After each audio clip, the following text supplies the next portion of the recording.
There's a new screen. Let's go new screen. New screen. So, let's start up the music and let's jump right in. Oh shit. So, Unknown fighter. I just read that. I love that. where we left off is we do have the panels up, and I believe that we've tested and the feedback does appear to be better. So we're crossing fingers there. It seems to be better. Thank you. I designed it myself, Rust. So, before we begin, a review of where we left off. So, you arrived in the city of Vallaki yesterday. You came to town. You immediately headed to the tavern where you met the Mardikov family who owns the tavern. They informed you that there have been wine shortages of late, and their shipments haven't been coming in, and they're concerned for their family business.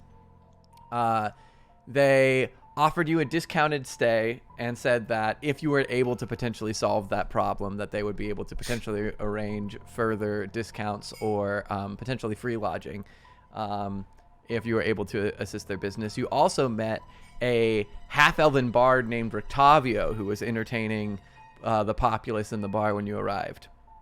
You quickly headed into town and headed towards the general store where you, or at least some of you headed towards the general store where you procured a few items from the general store. And then meanwhile, Adunbi and Sten headed into town with Irina and met Blinsky the toy maker who owns a pet monkey and also had some strange looking dolls that seemed oddly reminiscent of Irina herself prior to the dyeing of her hair. To the god or Morning Lord under my name. Morning Lord would be funny. Oh, it didn't break. I think Prohibit just turned off his cam for a second. But so... No, I got DC'd. Oh, no. That's good. Yeah. Then you headed back to the tavern where you met two twins who were the sons of Lady Wachter, one of the rich political entities in town. And Andar got in a drinking game with the twins, ultimately convincing him that he would come pay them a visit the following morning before you all laid to rest for the evening. In the morning, you woke up, and Adunbi found that not all of his strength had returned to him, and Sten found that he was semi-transparent upon waking.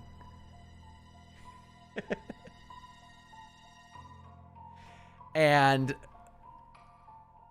throwing a bit of a wrench in your plans, the group discussed, and Adunbi, Mim, Irina, and Andar decided that they were going to head off in search of Lady Irina. And meanwhile, Alistair and Sten decided that they were going to stay behind for fear of attracting too much attention to themselves in their current state. And that is where we left off. So, who would like to begin?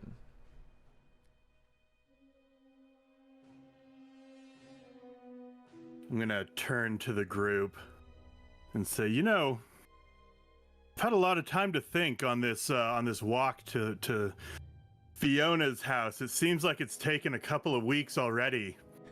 And thinking back to all of the other places we've gone up to, I don't know if this is the best idea in the world. Especially with a couple of our friends not being with us. Well, what else do you suggest we do? I would kind of like to go back and try to figure out what's going on with our disappearing rabbit friend. How close are we to the house now? You guys literally were just leaving, so you are only a little ways from the tavern. We left off as you guys were like heading out, and so you basically have headed out the door, and Andar kind of stops and goes, "On second thought," Hang on a second. I seem to remember almost dying a lot. A Doonby. Yeah. You also notice, just as you guys are outside and pausing to discuss, it's fairly early morning, so the streets aren't terribly crowded, but there are still some people milling about, and you notice the half elf that you saw in the bar the previous day is off to the side, and he's got a sack in one hand and 2 apples in the other, and he's chatting with a man who seems like piss poor drunk. It's barely like 8, 9 in the morning. This dude's already stumbling. But they're off a little ways, just kind of leaning against the side of the tavern chatting. And the drunken man is kind of seems to be spinning a tale and kind of fiddling with what appears to be like a few fishing hooks and kind of like wrought iron angling kind of paraphernalia on his hip. Can I hear them from here? You could kind of side a little closer if you wanted to. Yeah. Just I just want to listen to what they're saying. So you kind of sidle over and you hear this kind of like, The fishing hasn't been great lately, but I got a plan today. Today's gonna be different. and the half elf's kind of like only half paying attention to this man, and seems more to be kind of like putting the sack into his bag and the apples into his bag and kind of like gearing up to head out for the day. He's like, oh really? So it's going to be what do you think is going to be different about today? What's so special about today? And he's like, the lake's gonna be giving me fish today. I've got a bit of a treat for the lake. If you catch my drift, I'll be yeah. Who's lake's not gonna give me fish if I don't give the lake anything in return? and the half elf's kind of like nods and like, oh, I'm sure that will work. I'm sure that's just what the lake needs. Well, I'm off. Have a good day. And kind of sidles his pack and heads off down the street. And the fisherman kind of like, no, Yeah, we have a good day. Fishing time. he kind of stumbles off, starts heading, kind of like trudging his way north, up towards the northern gate of the city. I'll turn back to the group and say, were we ever looking for a lake monster type thing? Person? I actually specifically try to avoid lake monsters. Well, maybe not a monster, but was there something to do with the lake and the cards or the prophecy or whatever that thing was you guys were talking about? I don't really distinctly remember a lake. Hmm. Maybe it's Is just it? some old weird story. Well, I overheard our half-elf friend and another guy talking about the lake. I feel like, I don't know. I just have a good feeling. Well, do we want to just skip the house and go to the lake then instead? I wouldn't mind checking it out. Worst case, we can just hang out by the lake and enjoy our afternoon.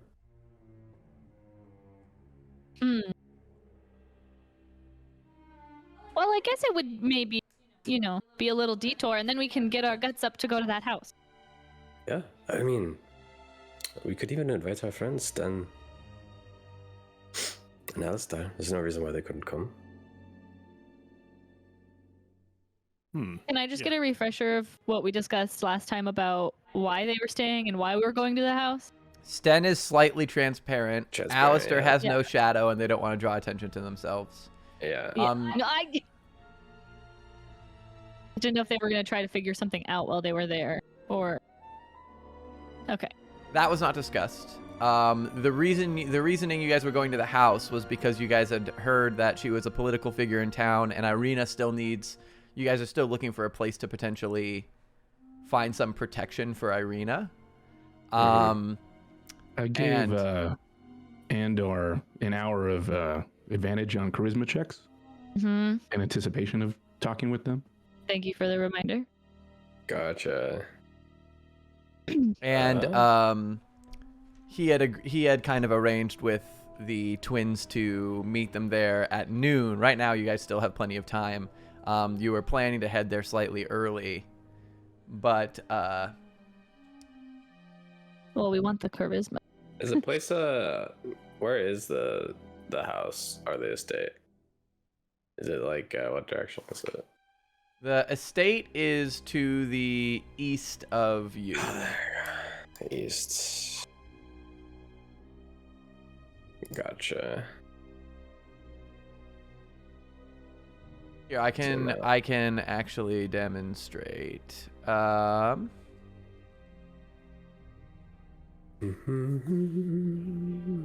If we move on over to the town map of Vallaki, if you guys draw your attention to the board, so it's the eastmost orange building? No, so the eastmost one is the common. I guess it's more kind of north. I think it's the northeast one. Let me double check here. Okay. Let me check my notes.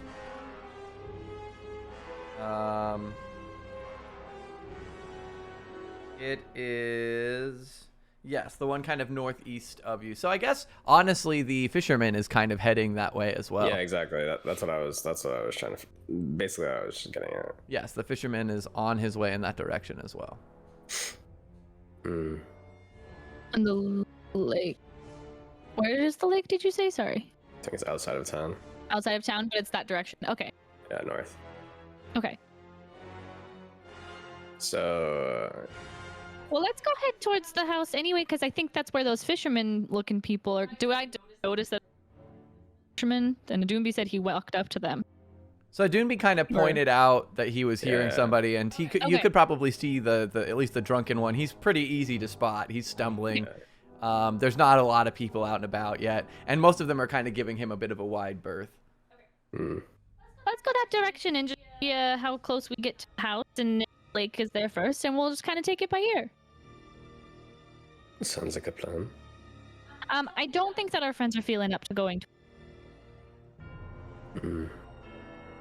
Yeah, I guess it's just us then. Off we go. On to the lake. All right, so let's cut back to Alistair and Sten. You guys are kind of chilling in the bar, finishing up your breakfast now that the party's left. And there's still a few people here and there, still early morning. Some people, like one person comes out of another room from the inn itself. A couple people wander in. It seems that in the morning they sell a little bit of breakfast food more than actual selling drinks. And at one point, this kind of tall man with a thick kind of jacket, not exactly like a cloak, but almost like a leather, like fairly finely pressed jacket comes in, and kind of knocks on the door, and the bartender Danica goes, "Oh, Vasili, come in. How can I help you today?" And Vasili walks up to the desk and he goes, "Danica, I've been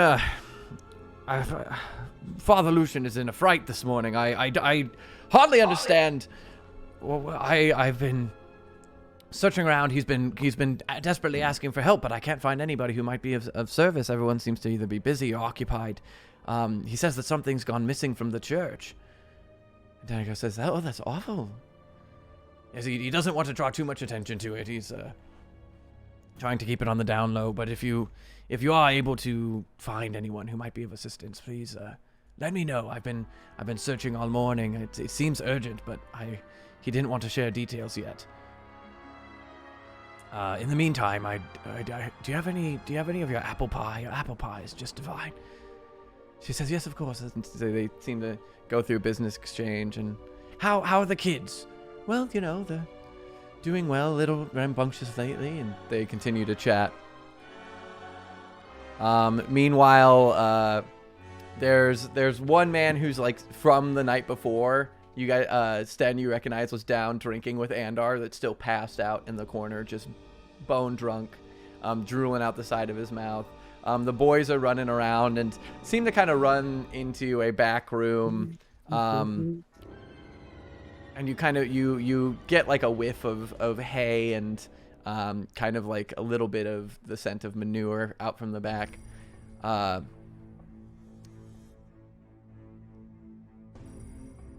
Otherwise, it's a gentle morning in the tavern. You guys, your disguise self spell is still up, so you're still fully translucent. About how long has it been? Like half an hour? 20 Probably. minutes? Okay. More of a busy morning than I thought. Yeah, I would say so. Why? That gentleman over there in the coat. Why come here for help? I mean, people kind of travel from all over, and inns are typically the place to be. Inns and taverns. Maybe, I don't know. Maybe he expected an adventuring party to roll in, and the person to talk to would be the barkeep. You kind of watch as you guys are discussing. Danica kind of talks to this man, and he kind of turns over and looks at you guys and sees you looking at him. Good morning. Morning. Hello. Danica here tells me that you are adventurers. That you come from out of town. Well, us and some others. A bit of a rest right now, but... Mind if I... He kind of gestures over to the table.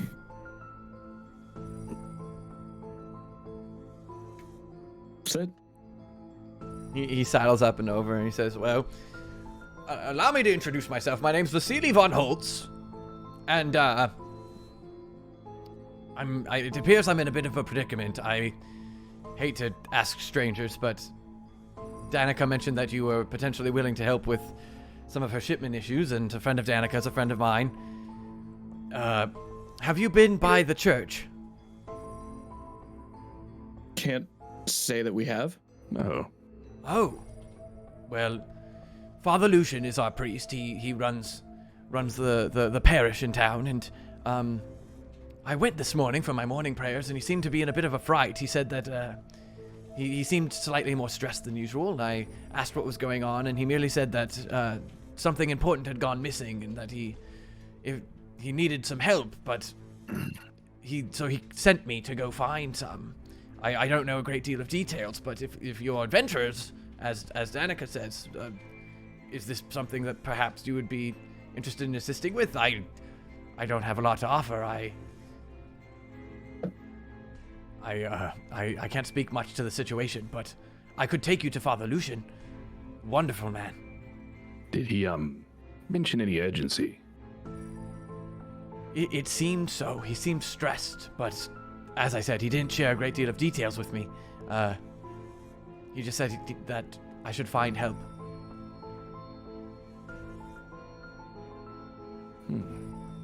Whereabouts is the church? It's on the western side of town, near the gate. Bless you. Thank you. I also totally introduced Vasili with the wrong voice, so I'm gonna fix that. But just FYI, Okay. because I found that I default to certain voices, and I'm trying to be better about that. You sound a little stressed about the situation. Would you like a drink to clear your throat? Yes, please. Allow me to get into it. Vasili von Holtz. Quick. Yes, Vasili. Hey, there we are. No, it's a little more. It's now it's slightly Russian, I guess. I'm trying to go for like predicament. There, Vasili von Holtz. Real quick table question. Nick, I assume that Alistair knows that Sten casted Disguise Self. Mm-hmm. Well, you were in the room when he was transparent, so you can tell that he's Got you. Yeah. putting it on. We had a thing with Irina at this table where I made her touch my arm and it went a little bit. Yeah. Yes. So she could tell there was Cool. When you encountered the carriage. Mm-hmm. How long does the sky self last? An hour. An hour, okay. About halfway through. Oh. I don't see why we can't have a conversation, but I think maybe that's a larger group decision. There are more of you. Yeah, there's You were made out to believe it was just us two. Well, I mean, I only spoke to Danica briefly. She did not provide a great deal of detail. She only gestured to you. Now that I'm remembering our conversation yesterday. It was just Alistair and myself making the dealings. I suppose that does make some sense. How many of you are there? 5 total. Oh. Well, all the better. Maybe that would be of use. sometimes there's 6. Interesting. Pick someone up from time to time, sure. I am not terribly familiar with the adventuring lifestyle myself, but it does seem a little bit of people come and go, I have heard. Yes. That's more true than you think. Well, if it is a group decision, do you know when your fellows will return? Or maybe I could take you and you could get details and share with them later?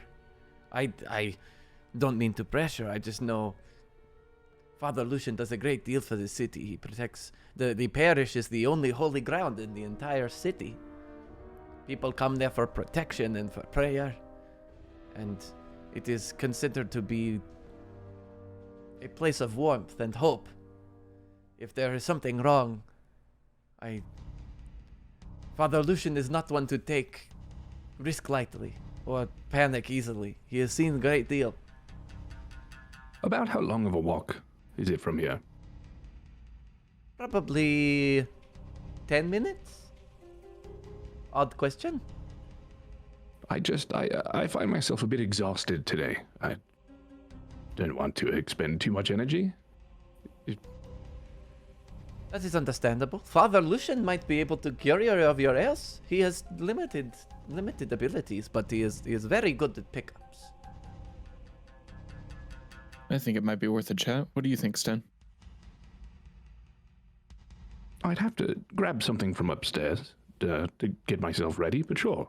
You also kind of notice as he kind of like glances down, he says, it also seems that your friend here has a little bit of a predicament with himself. Father Lucian might be able to help. Kind of glances down at Alistair's feet, and you clock that he notices. Oh, shit. Can I insight check this man? Oh, sure. First All right. Oh, nat 20 on the bad dice. Okay. Ooh. You better not anger it. Let's see what it is. Don't call it names. Yeah. That's for a 23 total. Okay. So, you don't know this man. And you can tell he seems like oddly calm considering that he's asking for help and talking to strangers, but he does seem genuinely interested in attempting to like convince you to go. And he's not giving off any signs that he doesn't want to be helpful. Okay. If I could trouble you for one question, why come here and not to, say, the guards? Well, the guards tend to have a bit of a violent streak. You know, the head of the guard. How long have you been in town? Enough to know a few names. Are you familiar with Isaac yet? Not on a face-to-face basis, but we've heard some musings. Yes, he's a violent man, a little bit of an anger streak, if you will, and so his guards tend to be very aggressive. But I know Father Lucian. They also don't. Father Lucian is a pious man, but does not deal well with the aggressive types in the city. And there's also a little bit of politics because Father Lucian is the brother of the Baron's wife, and it can get technical. Ooh, you know, I'm going to try my best to not raise my eyes at that. I know I just did. Wait, Father Lucian is the what of the Baron's wife? The brother of the Baron's wife. It can be a little political, but he really does the best he can for the city, and I know if he's looking for help, he doesn't want to draw too much attention. Especially as the leader of the church, he doesn't want to panic anyone, you know? It is... What's his relationship with the Baron? Is it tumultuous, or...? I mean, I know he respects his sister's wishes, but I don't think he agrees with a great deal that the Baron says. I don't know for sure, you'd have to ask him. He's never spoken ill. He tends to speak very highly of most people. He's one of those who finds the good in people. Well, I think if our friend here thinks that he can help me in my predicament, that it might be worth talking to him about one of the other members of our group. And I stare directly into your eyes, Stan. I don't know. I can't make any promises. I know he has limited abilities. I myself am not super familiar with the arcane arts myself, so I do not know how advanced these problems are. I just know that he is very helpful and he does what he can, and I know he dabbles. Fair. So we'll give him a try, sure. But I do need to grab something from upstairs if you were intending to go now. It is up to you. I cannot force you. Yeah, let us run upstairs and we'll meet you back down here. All right, I will wait here at the door. What would you prefer? Well, we shouldn't be long. All right, I will wait here. Shall I Stand get by another slice of pie? Absolutely. All right, easy enough. Sten, by the way. Oh, Vasili von Holtz, and he goes to shake your hand. And when he goes to shake it, do you shake it? I think I just do a little wave as I'm walking up. Okay, he goes to shake it, and you kind of wave, and he's like, oh. I'll take his hand and say, Alistair. Alistair. Vasili. Good to meet you. Pleasure to meet your acquaintance. And we head upstairs. All right. Where is Irina? Irina is with the party at the. She is disguised in her blonde wig. Right, that's right. And in her kind of ragtag clothing, and she is traveling north with the rest of the party presently. That's right.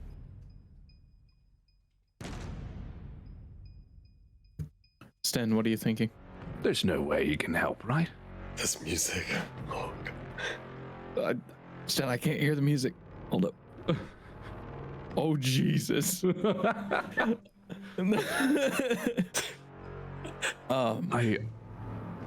suppose there's a little bit of different plans I had. I did want to check back with Blinsky. How long does your thing last? Maybe 20 minutes longer. I was coming up here to re-up on it if it's only a 10-minute walk. We don't know how long it might take the others. We might be able to do both. But we'd have to make it short because I can only do this so many times. No, fair. And if we run into any sort of trouble, that certainly shorts our abilities to stay mostly covert. I agree. Man, this is good planning music. You want to plan a heist? It kind of sounds like what we're doing. rob the church. Do it. I don't have a good track record with churches. Yeah, but look, please don't shoot him. I'm sure he doesn't have a child evil locked thing in the basement. Well, I tried not to say it like that. Yeah, I'll be on my best behavior. Was hold on. That card about the father. Do you remember it? Checks notes.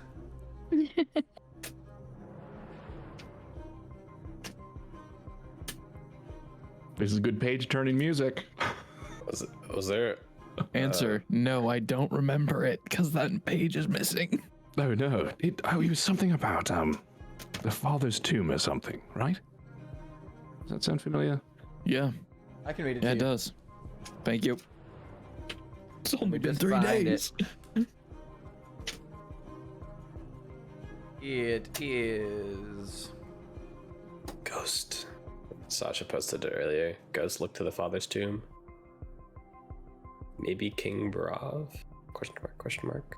Ghost. Yeah, so it was just straight up look to the father's tomb. I think that maybe was me putting that. I don't know what that. All right. Look to the father's tomb. Well, No, I just checked. That's the straight up what was told. Gotta have more faith in yourself. You got if it. anything, this could either solidify another piece of that puzzle, or check it off the list that it's not maybe as overt as the Wizard of Wines. Yeah. Very true. I'd say it's worth the conversation either way. And maybe, I don't know. I've seen holy people cure ailments before, so maybe he can help with everybody's predicament. Or maybe identify. Then we have exactly a path towards a solution. Very true. But we have to be sure we can trust him. Yeah. I don't know how I feel about the Baron. I think mostly not good. And he's got very close ties. Yeah. Right, just because he's not amiable doesn't mean word doesn't reach his sister and so forth. But all right. Well, I'm going to re-up on Disguise Self. Okay.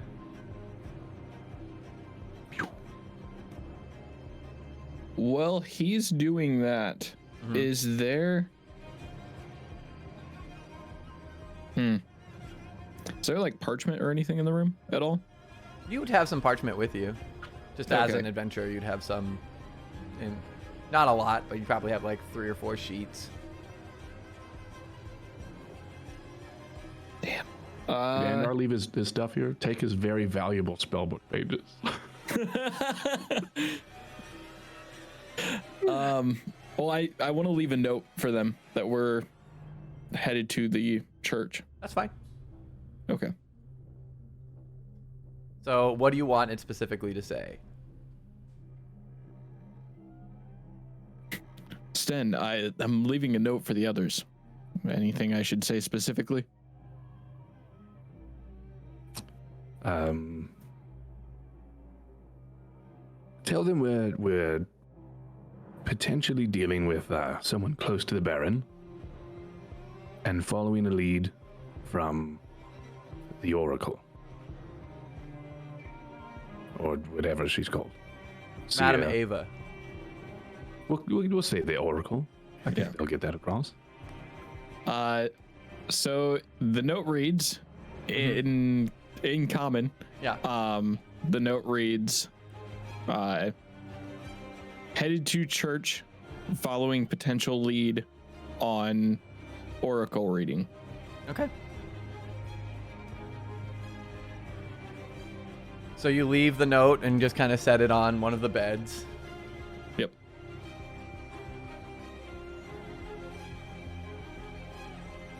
I'm ready if you are, Sten. Sure. I hope they're not getting into trouble. Well, you know us. And we head back downstairs. All right, you head back downstairs. Vasili is there waiting halfway through another slice of pie. But when he sees, he kind of like scoops up the last few bites and says, "All right, are you ready to go?" Yes. Seems so. Wonderful. Danica, thank you for your hospitality. And she says, "Anytime, Vasili, of course." And he kind of like, follow me. And he heads out. You guys start to head west, and then we will cut back to the northbound party. So, Quasimodo, thank you for the follow. So, I don't understand why I only come through on random words like and so. But anyway, those of you who are heading north, how far a distance are you trying to kind of keep from the fisherman? Well, I want to stealth and get closer. Okay. How close do you want to get? I want to be able to hear if they start talking about stuff. So, did I get to see if what you said the fisherman had like something with him? He was fiddling with like fishing hooks, and like fishermen will also have like that kind of those wrought iron spikes sometimes. And he had a bunch of it kind of attached to his waist that he was kind of fiddling with. He also had like a burlap sack, but it seemed to be loose. Gotcha. He said he wanted to feed the lake, right? He said that today was going to be a better day for fishing, and when the half elf asked why, he said that he was going to give a gift to the lake. That the fish wouldn't why would the lake be giving him fish if he wasn't going to give anything to the lake? Gotcha. Okay. I'll be with Mim on this one then. Okay, you want to stealth too? Just casually. Are we like did you specifically want to hide from him, or you just wanted to stay within earshot, just like walking normally, I guess? She's trying to stealth, like particularly. She said that she's trying to get particularly close, so she's gonna stealth. I asked how far back you guys were following, and she said she wanted to get close, so she's gonna stealth to do it. I'm just gonna stay within like sight range, but I'm not gonna I'm just gonna be walking in the same direction, like we're walking in the same direction. I'm not gonna make it like yeah. I'm trying to hide or anything. I got a 19. All right, you're able to kind of like, you're short, you're small, you're admittedly a fairy, but you're able to kind of pull up your cloak and kind of huddle up against the side of the road and kind of tuck and weave a little bit and get pretty close to him, so you can kind of hear him muttering to himself and like, today's the day. We're gonna get some fish. We're gonna do it. You can do it. It'll be over quickly, and then we'll get some fish. We need some fish. We haven't had fish. Just mumbling to himself. Okay. So Doonbee's kind of staying back. Andar, how are you just kind of hanging back with the Doonbee and just kind of following within sight range? Yep. So as you guys all use the player marker for you guys just to kind of determine where you guys are, as you guys kind of are winding up the road, there's a point where you pass a fairly large, imposing building with kind of a wrought iron gate and these like stone gargoyles kind of imposing on either side of a arched wrought iron, where the wrought iron's kind of straight along the sides. It kind of curves up and has that kind of like semi-arc to the double door gate. And Irina kind of leans in and whispers to you, Adunbi and Andar, since you guys are still close to her, that is Wachter House. That is where Lady Irina and the Wachter twins live. I believe Sir Wachter passed away a few years back. Lady Fiona? Yes, Fiona Wachter. Is it Wachter or Lock? It's Wachter with a W.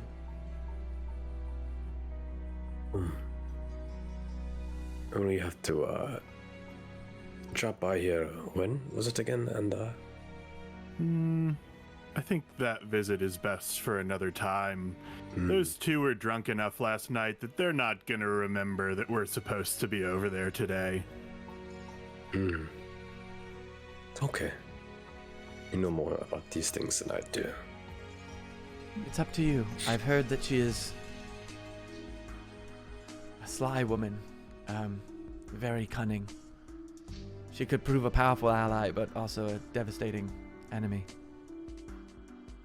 I think we should talk to her when we're in a little bit better sorts as a team, as a group. Understood. Well, we'll have fun figuring out what's going on with the lake. If not, we can just hang out. And I'm gonna send Doctor Who ahead to see if he can get eyes on any sort of body of water, so I can kind of get an idea of how long we're gonna be walking. All right. It's like I'm not trying to walk all day. So you have Doctor Who kind of fly up, and you're able to see that it's probably about half a mile to the edge of town, and then probably about another mile to, maybe not a full mile, like a half, 3/4 mile to what appears to be a fairly large lake north of town. So it'd probably be a 20-30 minute walk total to get to the lakefront. And you can see that the man's very decidedly stumbling down the road and doesn't seem to be focused on anything in town.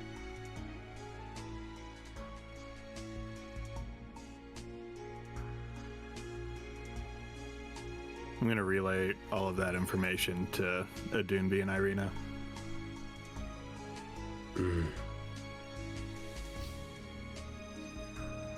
Irina kind of like listens to this and says, "So, what is it specifically that we're trying to determine at the lake?" I was just curious. I was just curious. Okay. I haven't been to a lake in a long time as well.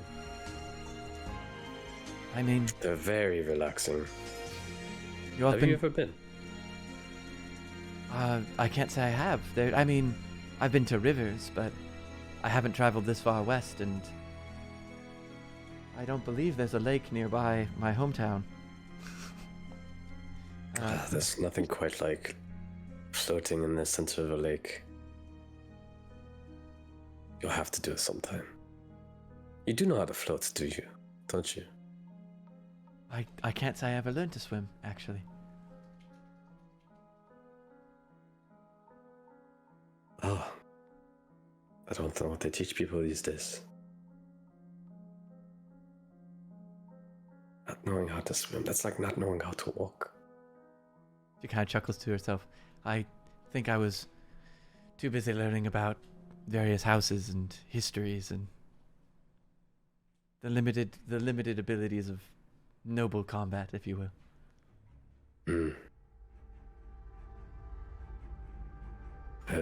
Maybe today we'll teach you a thing or two about swimming. She looks down and says, "I might need some different clothes." Maybe you're right. Maybe another day when we're more fit. So you guys follow, and the man, for the sake of brevity, the man stumbles through the gate. The guards kind of like spit in his direction. You can tell that this guy is a personality around town. And you're able to keep a fair enough distance that he doesn't really notice. He's just Mim for you. He's just muttering to himself the whole way there. And eventually you guys watch and come towards the lakefront where it starts to get a little bit more open. So Adunbi, Andar, and Irina kind of stop and hang back near the edge of the tree line. Mim, would you be kind of pursuing closer, or would you stay back as well? I noticed that they're staying back, so I stopped. Got it. So you guys all kind of hang back at the tree line and watch, and you see that this lake is incredibly wide. And there's this big northern mountain kind of overlooking the lake itself. Let me pull this up.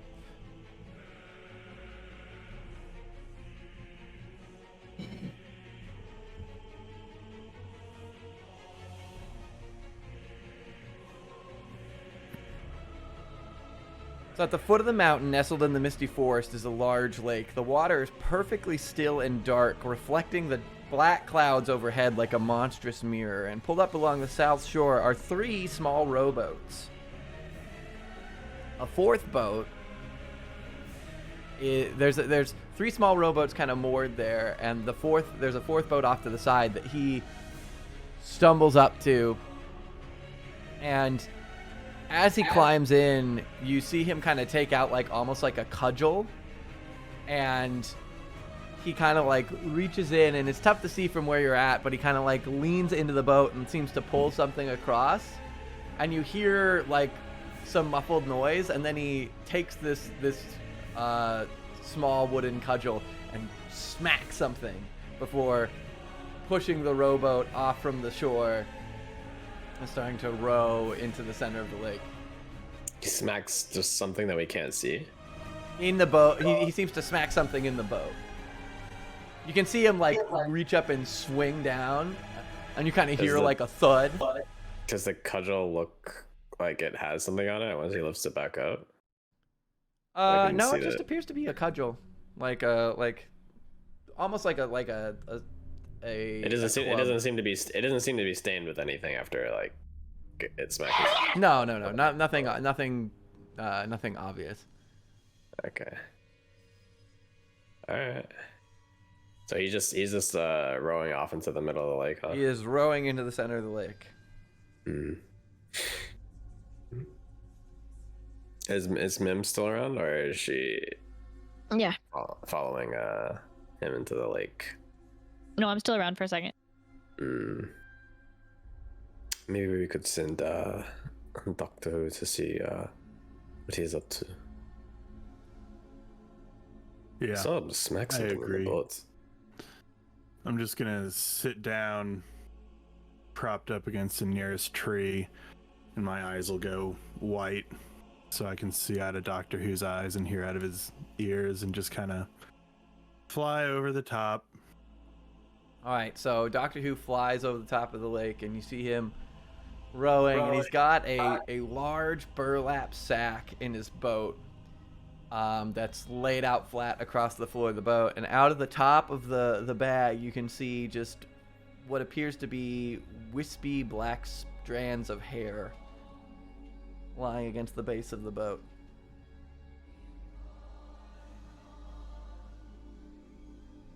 Wispy strands of hair? Mm-hmm. Just like laying out of the bag. Hang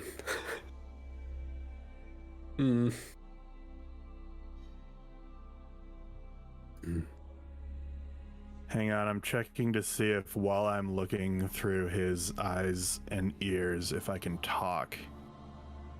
Interesting. Because I know that like blinds and deafens me. Mm-hmm. If you can talk while you can see that. I'm pretty sure believe you can. Yeah. I believe you can, yeah.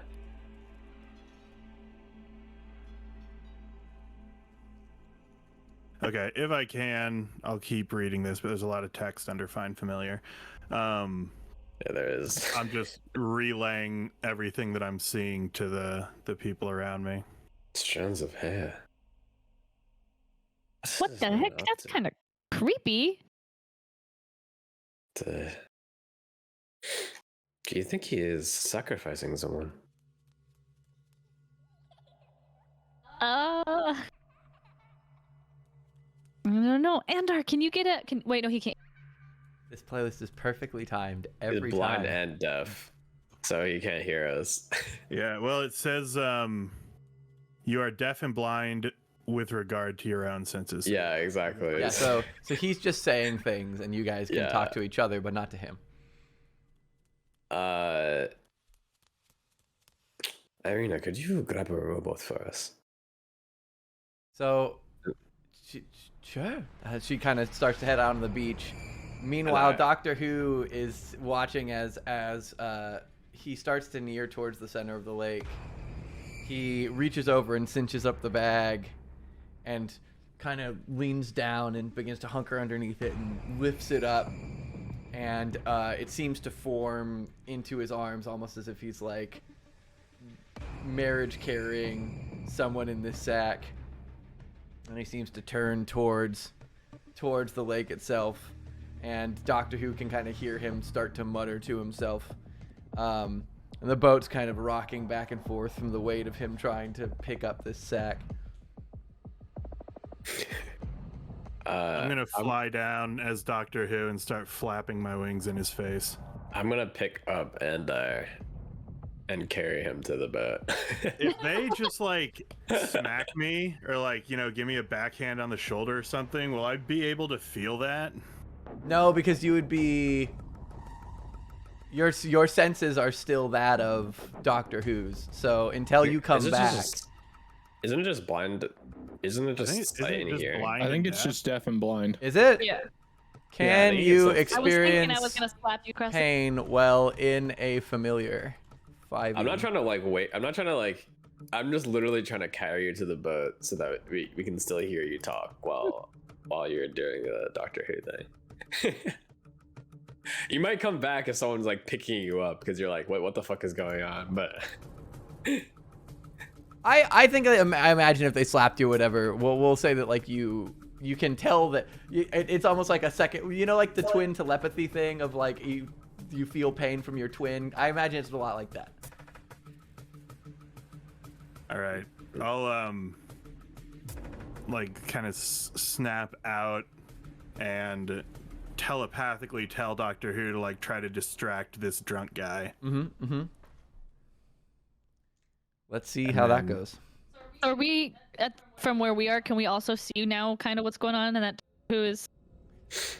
So, Oh god. I rolled to see how the drunk man with the sack reacts to an owl in his face, and he rolled a 1. So Doctor Who flies down and flaps in the man's face, and he drops the bag into the water. he slaps. He like. I feel like that's throws not the a bag one. into That's the. 20. He throws the bag into the water, like the sack. He was like holding the sack out. He picked it up and he was holding it out over the edge, and the owl came out and flapped in his face, and in his startled fright, the bag is in the water. Can I see what's happening at this point? All of you can see what's happening. He's out on the lake. Okay, then I'm flying towards it now because I see there's something in this bag that's tossing into the water. All right, so you are flying out. He's probably like 100 feet out, so it's gonna take you. We'll do like everyone roll initiative just for the sake of action economy here. Who's present? Doomy thinks he's fucking murdering somebody right now. Let's see. I got a Initiative 22. 10. Okay. Dirty 20. Okay. And then Irina. How big is this sack anyway? Is it like head size or is it like Kid big size? sack? It's sizable. It's It's like large person trash size. bag sized. Gotcha. Irina is also dirty 20, but your dex is going to be higher, so she's going to go before you're going to go before her. Okay. So Andar, Also, you're Mim first. Mim gets a +5 because of the alert feat as well. That's think that already added included. in. 20. Yeah. Oh, is that why you said dirty 20? No, I rolled an 11. Total Gotcha, 9. gotcha. Damn. Her initiative is fast. I rolled 11. That's a 20. So It's pretty good. Andar, you have the first opportunity here. You are currently as you snap back in, you are being carried by a Doonbee into the boat. You guys are basically right at the Irina is in the boat starting to push it off, and you guys are getting into the boat on the edge of the lake. You are about 100 feet from him. All right. I will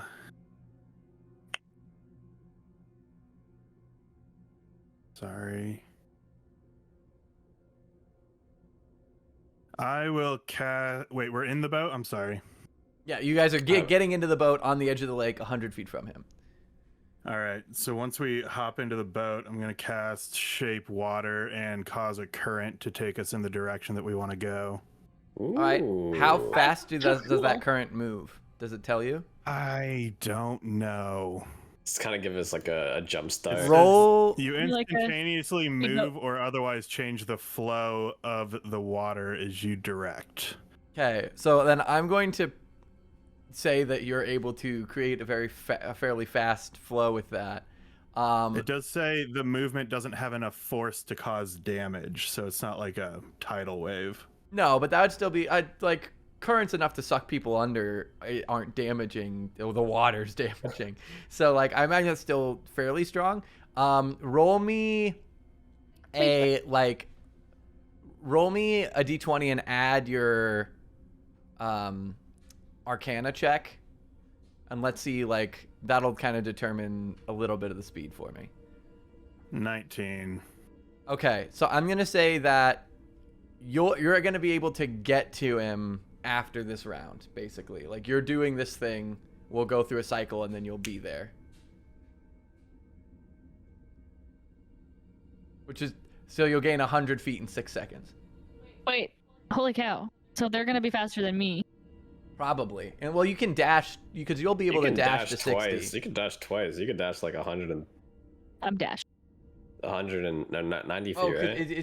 are you able to do dash as a Level 4, right? So should have what's the rogue thing called? Cunning action. Cunning action, yeah. you get to dash as a cunning action and a regular action?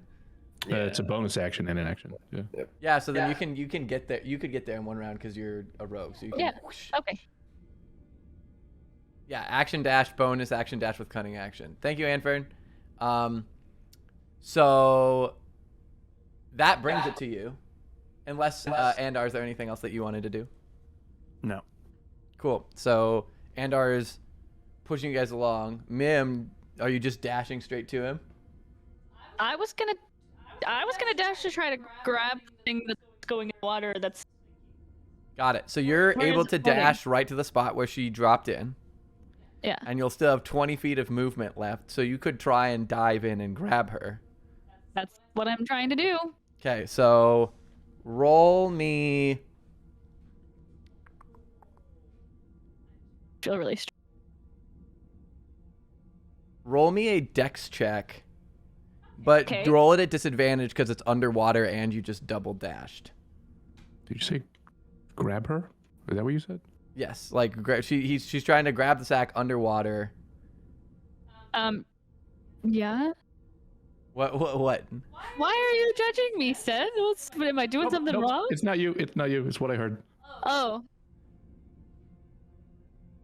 You keep Oh. going. I'll mute. Okay, I got a dirty 20 again. Okay, so I got you're 6. able to dive in and grab onto the sack. Yep. And stop it from sinking. But also, the weight of it is heavy for you. So you're able to get under and grab it, and you've slowed it sinking, but you are about, at this point, 10 feet under and can't pull it up. You're too small. Okay. You can hold your breath for, I believe it's a minute plus your Constitution modifier in rounds. Something like that. So you're not at fear of drowning for a while, but you've got a grip of it. And that brings us to Irina, who can't do anything because she was rowing, but then now the boat's rowing itself, and she doesn't have any range or any magic or anything, so she's gonna hold tight. Useless. Which brings us to Sten. Oh, I'm sorry, not Sten. Sten's not there. Wait, so no, never. All right. Which brings us to a Doomby. Oh, that was me. I was like, Stan, wow. Holy shit. How did you get here? Mixing things up. Man, you just snuck up almost as if we couldn't see you. So we're gonna get to my next round, right? Yes.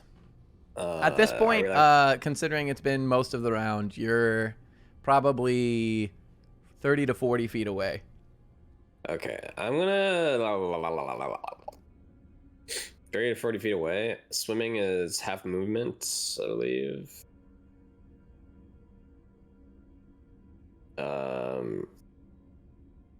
So I probably should swim this turn to get there. 30 feet. All right. I'm going to. I would say, considering he's changing the flow of the water, if you jump in this round, it would effectively be 20 feet to where Mim is in swimming wise, because you're also going to get a boost from the flow of the water around the boat. Gotcha. If you jump out of the boat. So I'll probably I can get to like the sack. I can get to the sack this round with Mim. Okay. I'm gonna do that. I'm gonna dash and I'm gonna jump. I'm gonna just dive headfirst into the water, from the boat. Trying to get as much. I know it's kind of hard to jump from a rowboat, but I'm gonna jump in. And I'm gonna swim after the sack that I think someone's drowning in. I saw hair coming from it.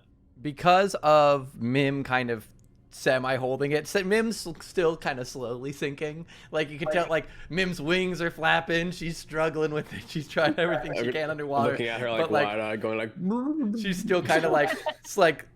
even with all of her struggles, she's kind of slowly sinking just a little bit lower. And you're able to get to it and grab, and between the two of you, you are able to get some upward momentum.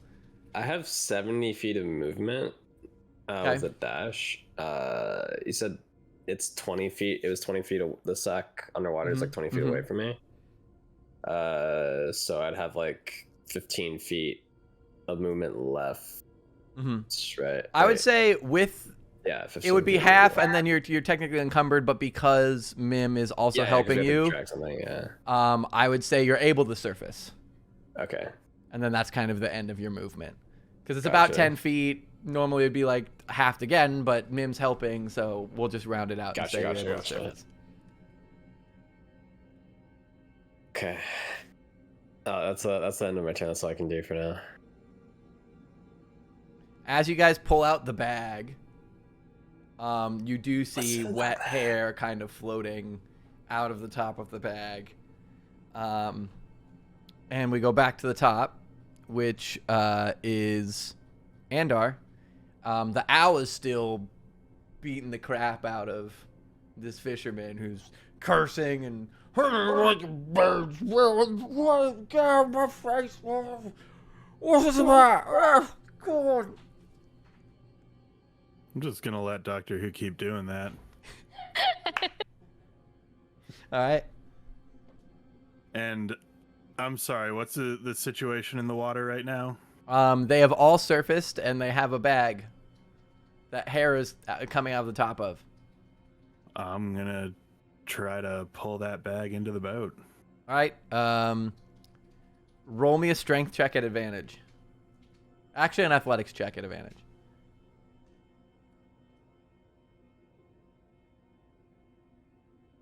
19. Yep. You're able to pull the bag right out, plop it down. It's completely sopping wet, and it seems to be form fit to a shivering figure on the inside. Shivering figure? Oh my god, it's still alive. Can I open the bag, or was my action pulling it in? No, yeah, I can absolutely. You can absolutely open the bag. So you open the bag, and inside is a small Vistani girl. Her long black hair sopping wet and flowing out the back. She's completely bound behind her back at her hands and feet, but no blindfold, and her eyes are super wide. She's shivering from the cold. She's got a bruise on her forehead, and also like a fresh welt a little further back that's bleeding off the top. Her mouth is gagged, and she's just shivering, and her eyes are wide, and she's flinching and kind of jerks back when the bag opens and is staring right back at you. Was pulling that bag in my action? We could say it was a bonus. Okay, I'll cast Prestidigitation and warm the water on her clothes. What a nice guy, and I. All right, so she kind of like your fingers kind of you whisper an incantation and kind of wave your hand in front of her, and the water warms and she stops shivering and she kind of looks at herself and looks at you and still is very, very skittish, but is no longer shivering. Is that your turn? Yep. All right, that brings us to Mim. I'm gonna get out of the water. Can I dry myself with my wings flapping enough? Yeah, you can like Just shake off the water. shake off most of it. You're still a little damp, but not sopping. Guys. Okay. The boat that they pulled her into, that's the rowboat That's they yes, came. the rowboat that they came in. I'm gonna go. Well, I noticed, of course, there's this freezing scared girl in here. And I'm just like very confused, but also pissed to the point where I'm gonna go fly over to the guy. Mm-hmm. And I just want to try to punch him, knock him. All right. Oh. All right. So, Roll me damage, but go non-lethal. And he is super distracted by Doctor Who, so you can use sneak attack damage. how do I do not? It's basically just, it's the same damage, I but would it's, say it's on. yeah. You Okay. determine that you're not trying to kill him. Yeah.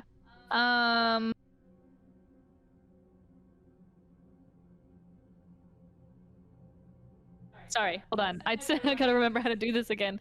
You roll the hit, Yeah. which you will. He's a commoner, but unless Yeah. you're like Nat 1. If I'm just punching him, I don't get plus rolling to hit, right? If you're just punching him, it would be unarmed. But are you gonna? You could just whack him with the back of your dagger and try and like. Yeah, I'll do that. 15. Yeah, plenty. Right, and then it's 6, 3, and then do I get an extra dice? That's the one thing I don't know. So 'Cause 2. you use your sneak attack. You get your the base damage of the dagger, and you get your dex. The dex. That's where I was like, what I'm adding. Okay. 13. Cold cocked him. Like you basically fly up and he's trying to like wrestle with the owl, and you just kind of go up against the back of his neck and bam, pommel right at the base of his skull, and he just slumps to the ground. The whole boat's kind of rocking in the water, and like it's like doing the whole like sending ripples across the lake. Okay. Can I pet Doctor in the head and then? Yeah, Doctor Who can kind of land on the edge of the boat, and you just kind of pet Doctor Who. Okay. He's very he kind of clacks at you. You can tell he likes it, but he's also very rough. He's just bones. There's not a lot to pet. There's a lot of gaps, and you kind of stroke. He still deserves love. So then. So we'll cut out of We're not- initiative because now he's knocked out. So yeah, you have a shivering girl in the boat with you.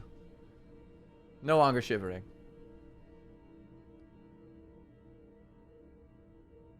Irina's wildly taken aback and goes, Was that man trying to drown this poor child? I've seen many people in my day do unforgivable types of sacrifices. Remind me Thank to you. never doubt your gut again. My gut is actually pretty good. There was one time I didn't trust it. And I was actually wrong that time, now that I think about it. So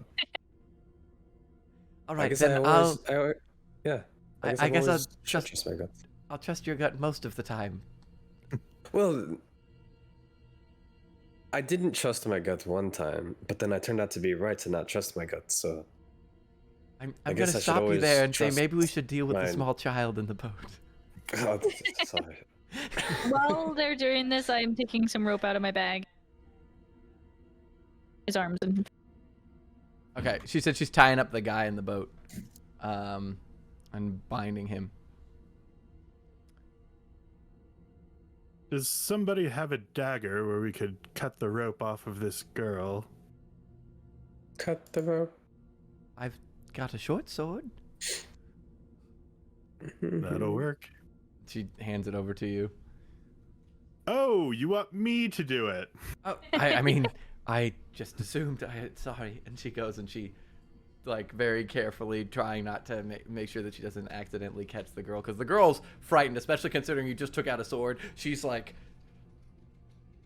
fidgeting and very scared, and so Irina tries to calm her down and is able to kind of hush her, and comes and slices off the bindings and then lets loose the gag on her mouth, and the girl kind of looks up and she says, "What do you want?"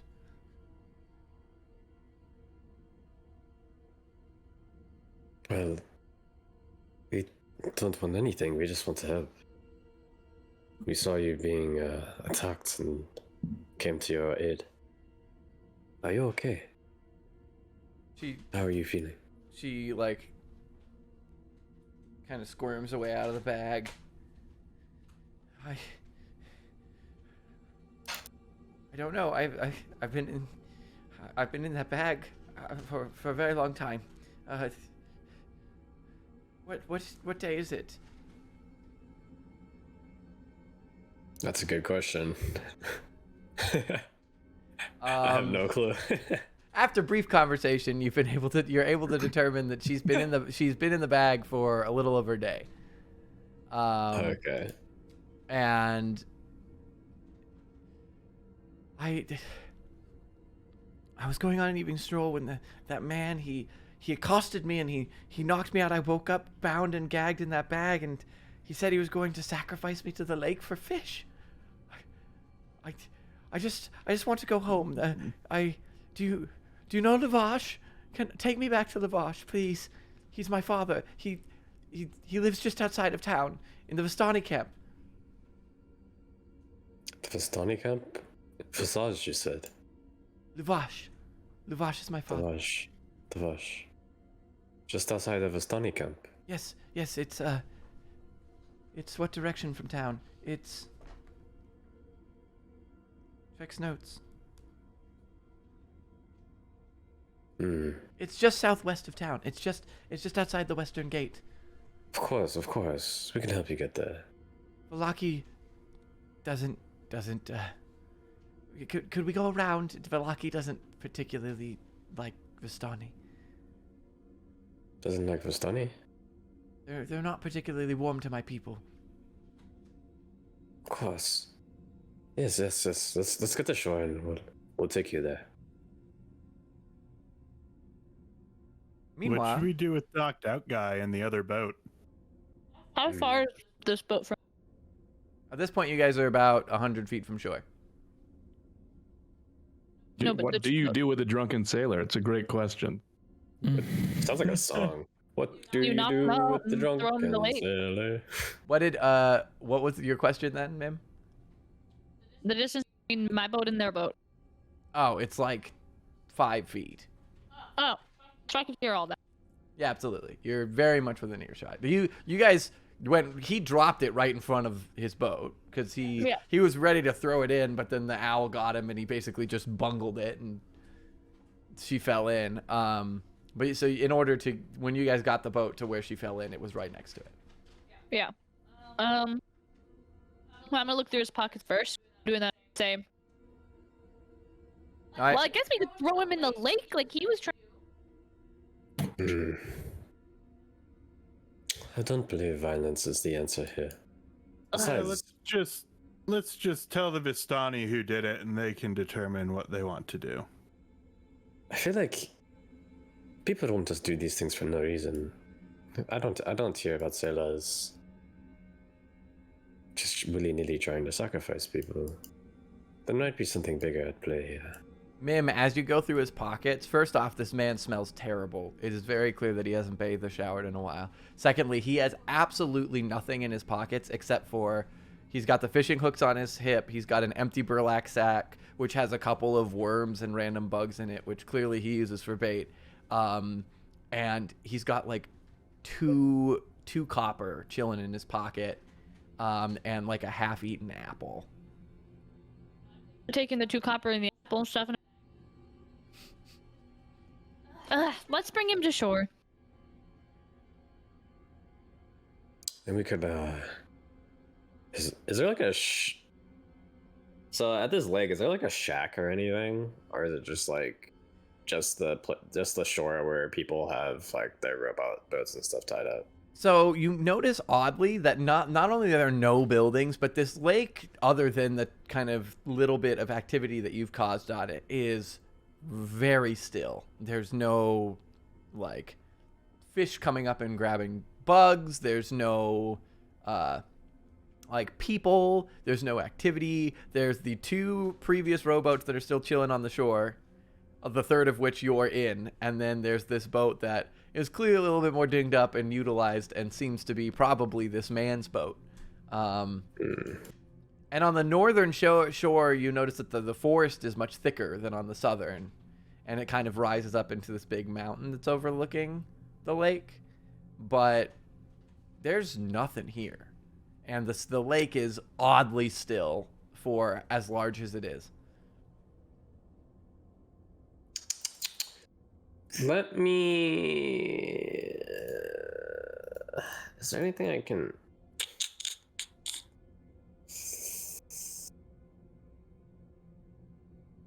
I don't know if there's like a spell that can do this, and so that I should like just wait until like I have a spell that's able to do this. But is there any way that I can kind of like, I don't know, like, is there like a wisdom check I could do or something, maybe, to like get a sense of like if there's any... I guess I'm just trying to like see if or feel if there's like any presence here, like something natural or unnatural. Okay. Just, you like, could roll me a within the nature check just to see if it's in line with like nature that you've seen and stuff, if there's anything unusual. Okay. That's a natural 20 plus 4. Ooh. Okay, awesome. So everything seems to be in order except for how still the lake is, and you can tell like just from like the sheen of the lake, the fact that there's still some like washed up greenery on shore, things like that. You can tell that there are still fish in this lake, and that this lake does seem to be like natural. There doesn't seem to be anything wildly out of line with. It doesn't seem to be poisoned or tainted or anything like that. There's still clearly life there, but how still it is odd, and how the fact that there isn't much activity and you're not seeing any nibbles anywhere or any like being accosted by bugs. These are all very strange things. That's good. Gotcha. I get the feeling. God. Probably. I get the feeling there's something in the lake, but I can't figure out how to prove that. But okay. Hold for Sorry. 2 seconds. Sorry, we're being interrupted. Sorry, my bad. My fault. Where are you going? We don't know. I don't know. Dad just said we were gonna do our own thing because we were gonna order stuff. Okay, Just no, remember, your actions have consequences. We're waiting for the perfect time to say that. Okay. When we meet this priest, you walk in like all high. All right, sorry. We're back. And we're back. You were saying you feel like there's something wrong with the lake. I feel basically I feel like there's something. Okay, the way that I'm thinking is like Adumi was like, oh, this is odd. You know, it's probably nothing, but we got nothing better to do. Let's like follow this guy, and then we see like the person, and then they're like, okay, this guy's throwing something into the lake. And for Doomby, if he's like, okay, someone's making a sacrifice, they're making a sacrifice to the lake. I wonder if there's something in the lake, and just seeing what's around, and there not being anything, and there like not really being that much fish or anything like that. That's really odd. And so his thought process is like, is there something in the lake? But I don't have anything to prove that. or like a way to prove that right now. So I'm kind of like, all right, let's just go back to shore.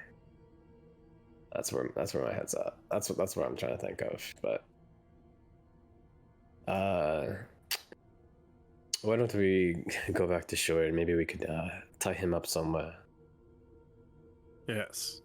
And I'm gonna look through my pack and give this girl some rations because it doesn't sound like she's eaten in a while. That's correct, and she will fairly rapidly accept them because she is very hungry.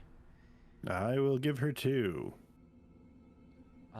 Meanwhile, back in town, The boys. now that we've prevented the drowning of a child, Stan, I'm having a nosebleed. I feel like something's gone wrong. so I'm shivering. the man leads you down the same path that you were walking on the previous evening, Sten. You pass the road, which on the left you see down the way has the both the toy makers, and then further down has the large mansion that belongs to the burgomaster, the Baron. I'm gonna nudge Alistair because he hasn't seen the toy shop Correct. yet. He has not been this direction. It'll be pretty obvious when you look that way, but I'll just. Oh, is that where you guys ventured off to? Yes.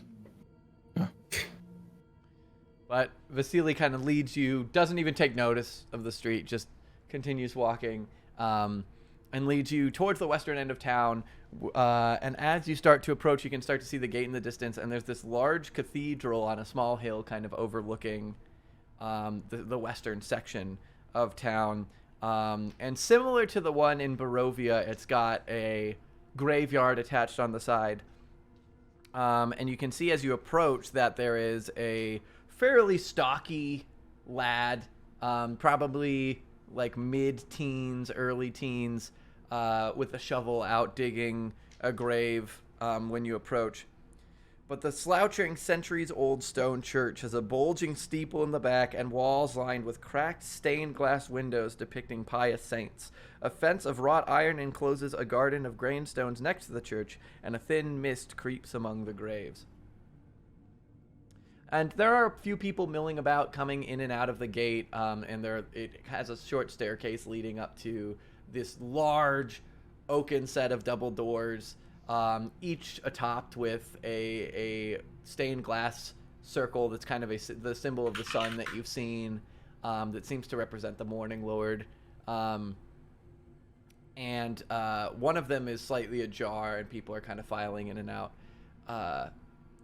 Probably a dozen or so. And Vasili kind of walks up and gestures into the church and says, gotta get back into Vasili's voice. I will not, I will allow you to experience the church for yourself. I will wait out here, but if you would like, Father Lucian should be up at the front. Explain to him that I've sent you, and I will wait here. And what do your friends look like? If they come by, should I gesture them in? Would you like me to potentially go get them? I'm sure they're off enjoying their day. We'll meet up with them later. Okay, well then, I will wait here. Feel free to head in, and hopefully you can be of service.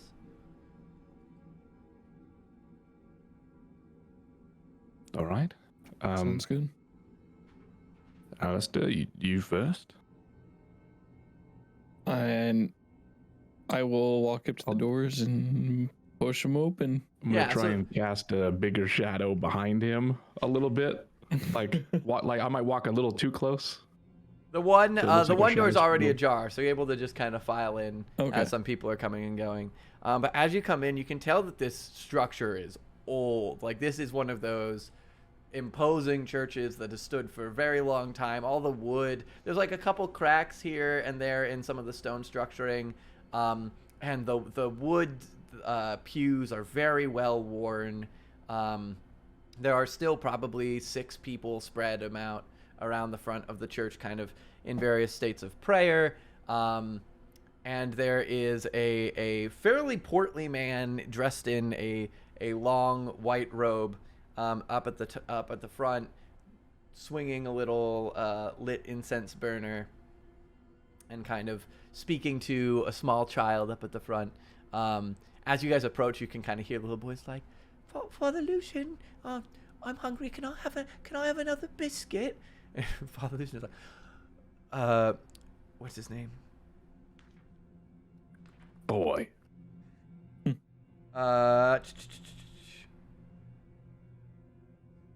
we go. Yeska. He's like, "Yeska, you've already had a biscuit this morning. I can't give you. We've got limited rations." And Yeska's like, "Please, Father Lucian, just one more." He's like, All right. I'll give you a half. Here you go. But we got to keep your appetite under control. I know you're a growing boy, but I don't have unlimited biscuits. They don't grow on trees." And the boy's like, "Thank you, Father Lucian." He goes, "Oh, you're a good lad." Kind of scruffles his head and, "All right, go on, get to your chores. We got much to do before the evening services." Kind of ushers the boy off, and he's nibbling on his biscuit and kind of rushes up, and you see him start like taking some of the burnt candles and blowing them out, and he reaches around and pulls out a little basket of new candles, and you can see that he's essentially like one of the altar boys there, kind of helps with various church duties. And as you guys are approaching, the man kind of sees you and goes, I don't recognize you. Welcome. I'm Father Lucian. It's a pleasure to meet you. And you are? I can't say I see a masked figure, and I'm sorry, I don't know what to call you. What exactly? A gentleman of your stature, if you will. I'm a bard.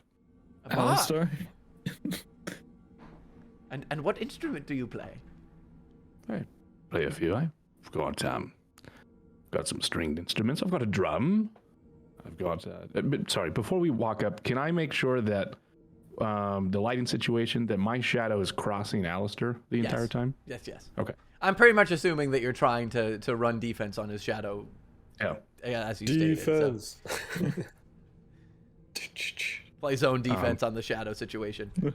I'm sorry. I seem to have walked over you, Alistair. Well met, Father Lucian. I'm Alistair, and we were sent to discuss a problem that you might be having. Oh, did Vasili send you? Okay. Oh, I didn't realize he was going to openly be stating around town that I had a problem. Let's come with me. He kind of gestures. He's like, "Can I get you anything? I've got the wine's a little stale. I don't know if you've heard, but there's a bit of a shortage lately. But I can probably spare a little from the local communion if you'd like. I've got a few biscuits. Are you hungry? Can I get you water? Have you traveled a long way? Clearly, you're not from around here. I wouldn't have known you if you were around here." Yeah, we've traveled a fair bit. Oh, then here, let me at least get you some water. He goes and he kind of gets like these fairly worn wooden bowls and a pitcher, and pours each of you like a little bowl of water and hands it to you and says, "If there's anything else I can help you with, a blanket, just ask." We're okay for now. Please, lead on. So he kind of takes you around kind of the back of one of the there's the main pew hallway and the actual kind of stage, but he takes you back towards the front of the building. It's very similarly structured to the church in Barovia, where the rooms are kind of at the front, and he takes you back down and into one of the side rooms and kind of gently shuts the door and says, "All right, so what is it exactly that Vasili told you? Because I'm trying to maintain a little bit of subtlety.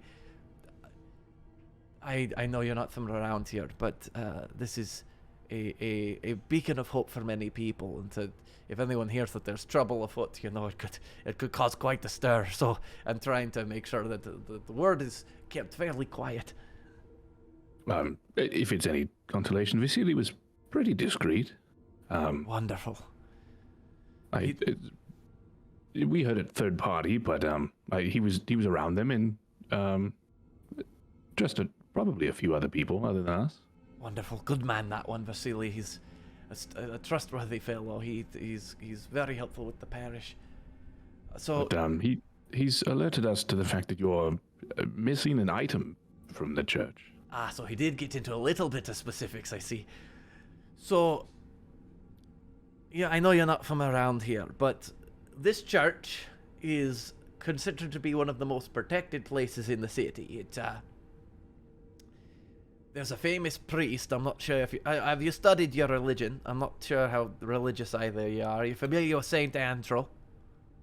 I can't say that I am. The only one I'm really familiar with is the Shadow Lord. Not sure if. Oh. Well, maybe we'll be able to talk about lords later. Maybe I could teach you a thing or two. Maybe the Morning Lord could be of service to you in your times of need. But All right. Saint Andrew was a very powerful priest, a very influential priest in the history of the religion of the Morning Lord. He died many years ago, but he passed away, and his bones were brought here, and they were kept in a crypt below the church, and it kept the bones carried a certain weight of power. They managed to keep this whole church as hallowed ground, and very few know about it. Only the standing priests. What is it? Only the standing priests knew of the bones' existence, but this is why much of Vallaki is kept safe from the oppressors of various attacks or machinations of any tyrants in the area. But what is it? Seem very distracted. Yeah, please, Father Lucian, we're only here to help. If you could, hey. Sorry, I'm being interrupted by people outside of my control. So, What is it? What is it? the bones last night went missing. It was late at night. I was asleep, and the boys were asleep, and all of the candles in the church blew out at once. And I awoke to the cold breeze, and I came, and I found that the crypt had been broken into, and the bones have gone missing. And without the bones, the church has no protection.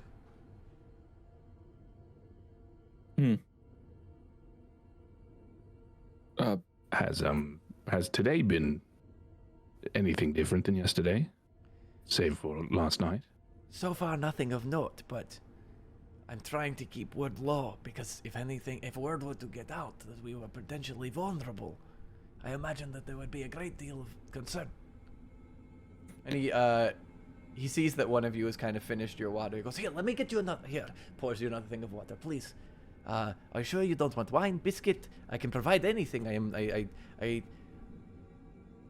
want to make sure that you feel welcome here. I know that you are not from here, but this church is a place of warmth and welcoming.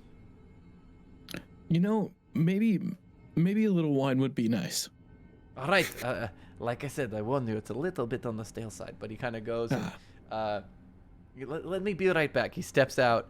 Well, he's gone. Wow, he's good. Sten, this kind of sounds like a father to me, a Morning Lord priest. And he specifically said tomb. This feels a little on the nose for what we might be looking for. It's worth checking out. Maybe we ask for permission to go there.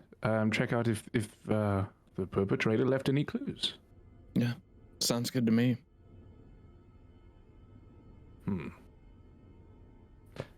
You mentioned the Shadow Lord or something? What was that? Yeah, well, back home, I have a lot of friends that they're, the person, the holy figure that they look up to is Mask, the Shadow Lord. Our group's name was the Cult of Mask. It's something we can get into later, not necessarily here. I'm kind of feeling now like maybe I shouldn't have brought it up. As you wrap up, Father Lucian comes back in with him. All right, bowls of wine. Like I said, a little bit stale. Kind of hands it one to each of you. Sorry about that. Limited supply lately, but got to keep the why am I blinking on the word? The thing that you do with the wine and the crackers. The Consecution?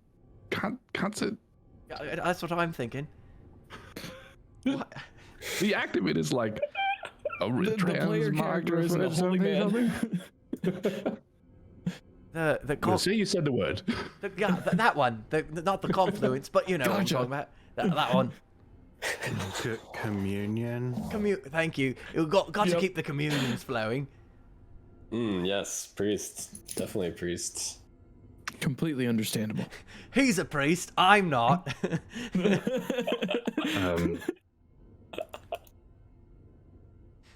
Well, we have I don't know that we can say for sure that we can help. We come from a larger group, and we need to make the decision as a group. Is this like some sort of council situation, or is there like a monthly meeting? I'm totally gone British now. It's more of a friend thing. Yeah. Right, so You were Scottish in the beginning. I know. I lost it with the I forgot communion and completely derailed. Also, what is this person's race? Like, He's are they human. Human? Okay. He's like a fairly portly human. Gotcha. Kind of short, like almost buzz cut hair. He's got like a little like wart, like kind of skin tag thing on his face. Kind of a little bit rolls on his neck. Gotcha. Like a warm man, a little bit sweaty, but clearly friendly, welcoming. Very much trying to make sure that you're feeling comfortable. Okay. The boy he spoke to really seems to kind of admire him from what you've seen. I'm gonna send a message to Alistair. I guess I'll try and veil the verbal component as I'm drinking the bowl. Okay. Alistair, should we push his buttons now or wait? I can non-verbally reply to this, yeah? In your head, yeah. Okay. I think now, well, we have him alone. He seems to be skittish around others. Father Lucian? Oi! It's crazy. You and Vasili both have very interesting speech patterns. I'm in Vallaki, we struggle with words sometimes. Yeah, it must be the wine. There's a lot of people here. We get confused. I don't want to sour our meeting, but I am curious as we're learning the area. Of course. We've been alerted that your sister is Lydia Petrovna. That's correct. Is there anything you can speak about towards the Baron Vargas or his Captain Isaac? So about the Baron, look, I try and stay out of the politics. For me, it's about the people here, right? Oh man, I've totally lost the accent. But it's about the people here.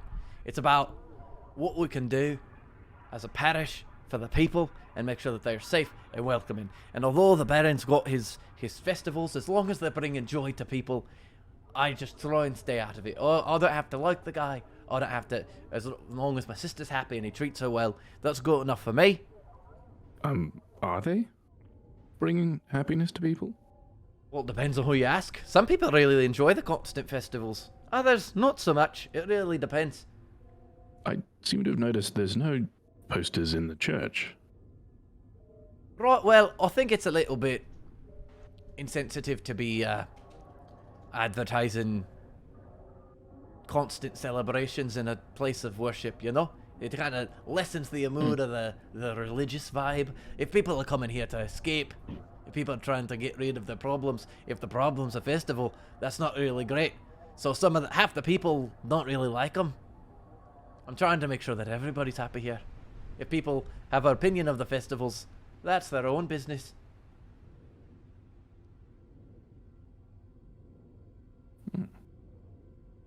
And then what of his captain, Isaac? His captain. Now that's a little bit of a rougher question.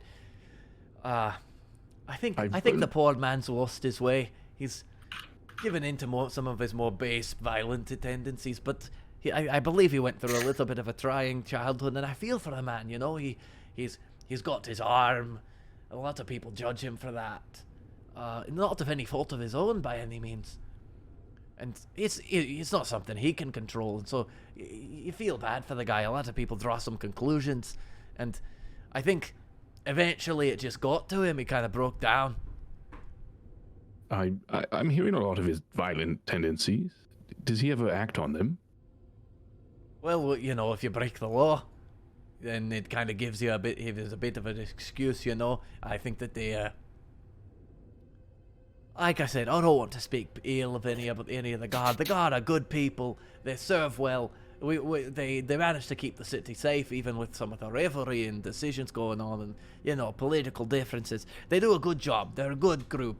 They've just been known to be a little heavy-handed every once in a while. If you make a mistake, it's better to kind of walk the line, you know. What if I Sorry, Alistair, if you have any questions, I think I have one more.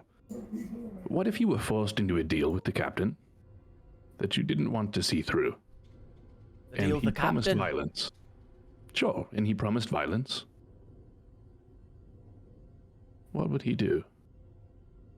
Also, hypothetically, not Right. me in a deal, just anyone in a deal. Yeah, just generally anybody.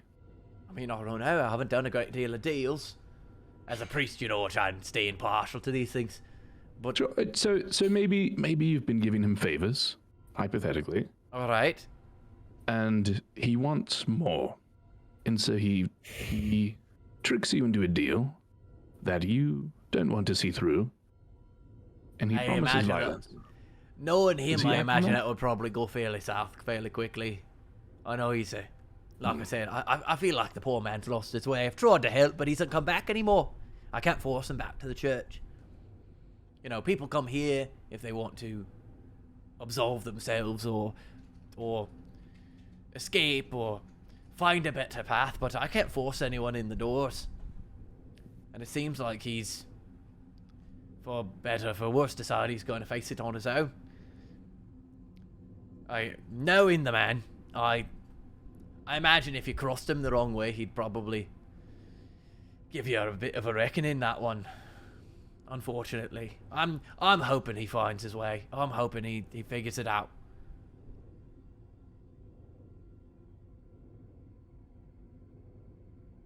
Alistair? You spoke on Saint Andrew. St. Andrew, yeah. Andrew. Is his tomb around here? Oh, his crypt's under the church. Would you mind if at some point we take a look around down there? Absolutely. I'll have I've got to tend to the parish, but well, let me see. Yeah, hold on one moment. He kind of calls at the door. Yeska, and Yeska comes around. And he's like, "Can you handle the parish for a few minutes? I've got to show them, you know." Yeska's like, "Yeah, I can handle the parish. I can handle the parish." He kind of puffs up a little bit. Yeah, I can handle the parish. Take a drive. I got it. I handle the parish. He kind of like stuffs what's left of the biscuit in his pocket, wipes his hand, and wipes some crap out. I got it. He kind of walks into the church.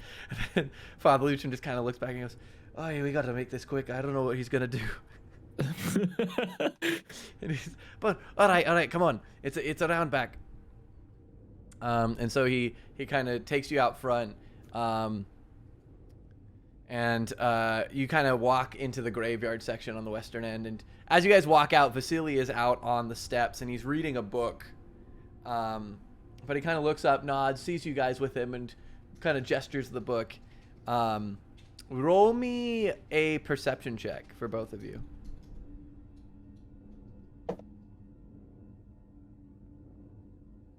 Stand by. 21. Oh. 11.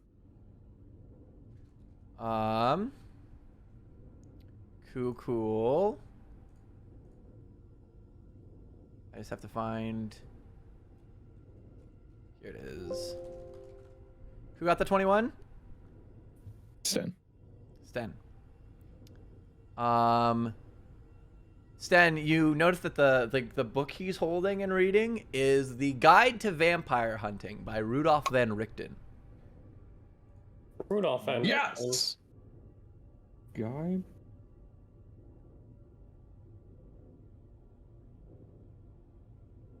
Rudolph van Richten? Rudolf van Richten. I'm just going to clock that for later. So you guys continue into the graveyard, and you see the stocky teen kind of continuing to dig, and Father Lucian goes, "Oi, Milajov, you got plenty of food? You feeling good? You need any water? I know it can get hot out here." And Milajov's kind of like, "Yeah, piss off. I'll go. Leave me alone." All right. If you need anything, Milajov, just let me know. And he kind of, Father Lucian kind of turns back and whispers, Poor kid's under a lot of stress. He's, I keep going back to British. Poor kid's under a lot of stress. He, he's got his younger siblings to take care of, and with things as they are, it's not like food's a great deal to come by. So, give him a little bit of grace. He could really use it. He kind of takes you down. There's a double-doored kind of basement that has a lock on it, and you can see that the lock has recently been broken, but has kind of been like turned back and placed in such a way that it looks like it might still be locked, so as not to draw attention. And he kind of like Father Lucian kind of bends down and uses his big belly to kind of cover the lock and flip it over and make it look like he's unlocking it before he kind of very dramatically opens the doors. It's like, all right, the crypt. Now that we've unlocked the doors, and gives you a wink, let's go down. Father Lucian, can I see that lock real quick? Yeah, of course. And he kind of like leans down and takes it and like leans real close. It's like, try and keep it subtle. I'm trying to make people. I don't want any more security issues. He hands it to you. Understandable. Can I investigate this and see if it was lockpicked? Absolutely. Roll me an investigation check.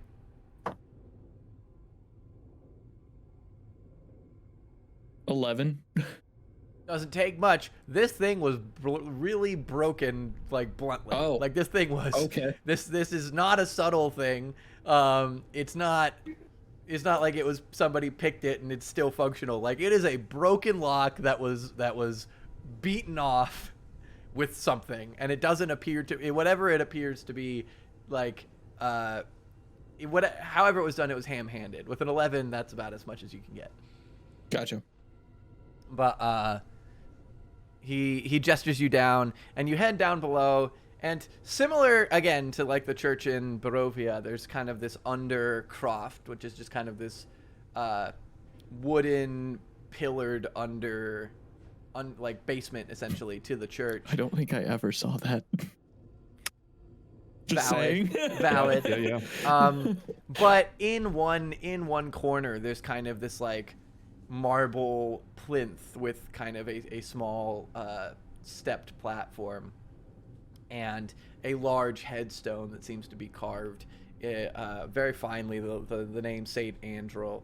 But the top of the lid to the kind of, there's on the plinth, there's a marble coffin, and the lid to the coffin seems to be kind of pushed aside and had fallen on the ground, and you can see that a chunk of the base of the coffin kind of shattered.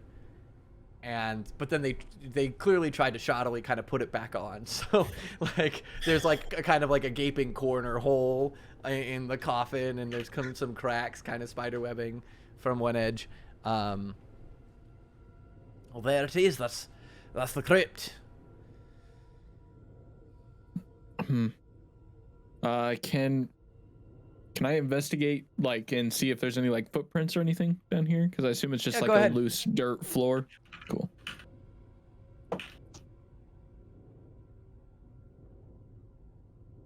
$17.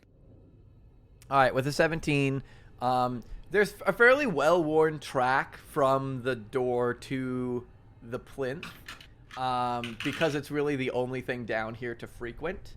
And there's like a couple little other storage area. There's like a couple other little like crates and things for storage down here, with a couple footprints here leading here and there. But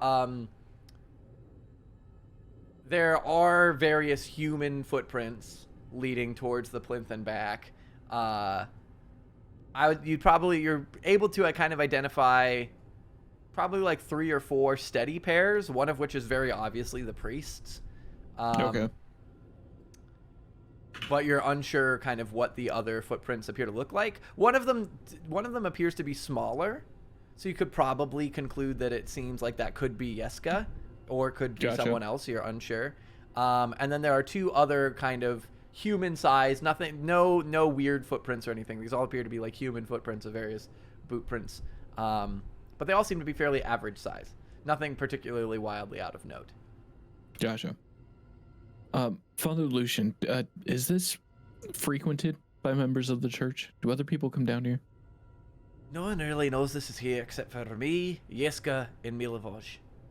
Milovaj also helps with the grave tending and the gardening. We're the only 3 who knew it was here. But the only one who knew about the bones was Yeska. I told him about a week ago. And I asked him if he'd told anybody, because, you know, I've been trying to keep it under wraps. But I tried to tell him that he had to keep it a secret. He was scared. There was a thunderstorm. He was struggling in the night. I tried to comfort him by telling him that the church was a protected place. And it seemed to help, but then the bones went missing, so I asked him, did you tell anybody? And he told me he told someone, but he won't tell me who. This area reminds me a lot of the church in Barovia. Aye. Are you familiar with Father Donovich? I'm familiar with the man. I worked with him years and years ago, but we haven't spoken in a very long time. You know, I think we went through the same, like, we served as in the same parish as children, but after we both, you know, earned our stripes, so to speak, we kind of parted ways. I would see him every once in a while on pilgrimages and such, but I haven't seen him in probably 5 to 10 years. Good man, though. Any rumors made their way over here about Father Donovich? I've heard from a couple travelers here and there that the church wasn't as popular. But I didn't hear a lot why. I heard a lot. It seemed like a lot of rumor to me. And some of it seemed like poppycock. It seemed like, oh, you know, his son turned into a vampire. Things like that. So, you know, you hear all sorts of things on the road. I don't really know the reason. It just seems like there were more people coming to Vallaki for a religious fulfillment. Wouldn't a priest like Donovich or yourself be able to cure vampirism? Well, vampirism's its own beast, because it's not really like... It's almost like more of a sickness, and plus, you know, there's the whole undead thing. I'm good at putting people to rest. If they're brought back from their rest, it makes it a little bit tougher, you know, because it's like... My job's to serve the living, and to make sure that the dead achieve the rest. If they've been disturbed from their rest, then they've got some sort of mission, or they're under someone else's control at that point. I don't know a lot about the old the afterlife beyond the afterlife, you know? Does that make sense? I don't know if maybe I'm speaking nonsense. What if he wasn't a vampire? What if he was just a curse? Could you do something about that? I could do limited with curses.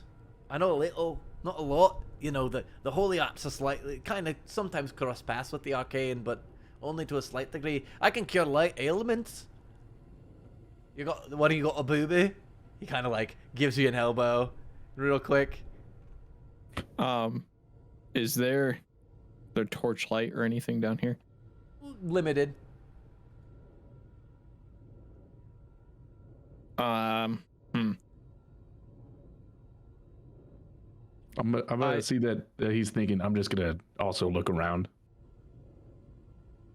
try and draw attention. I'm gonna get a little too close to the crypt a little bit, just in case he's too weary to talk about it first.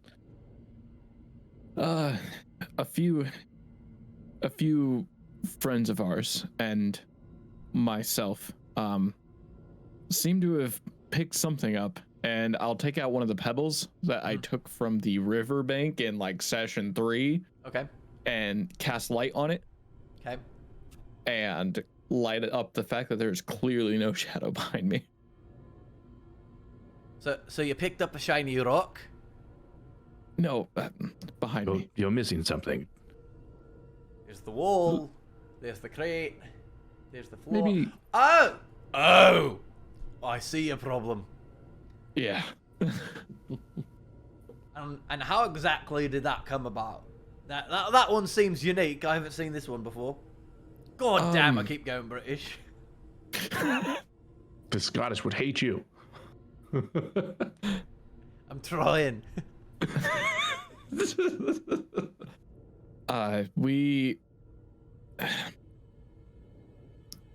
There was a group of old ladies on our way here, and we were not particularly friends with them.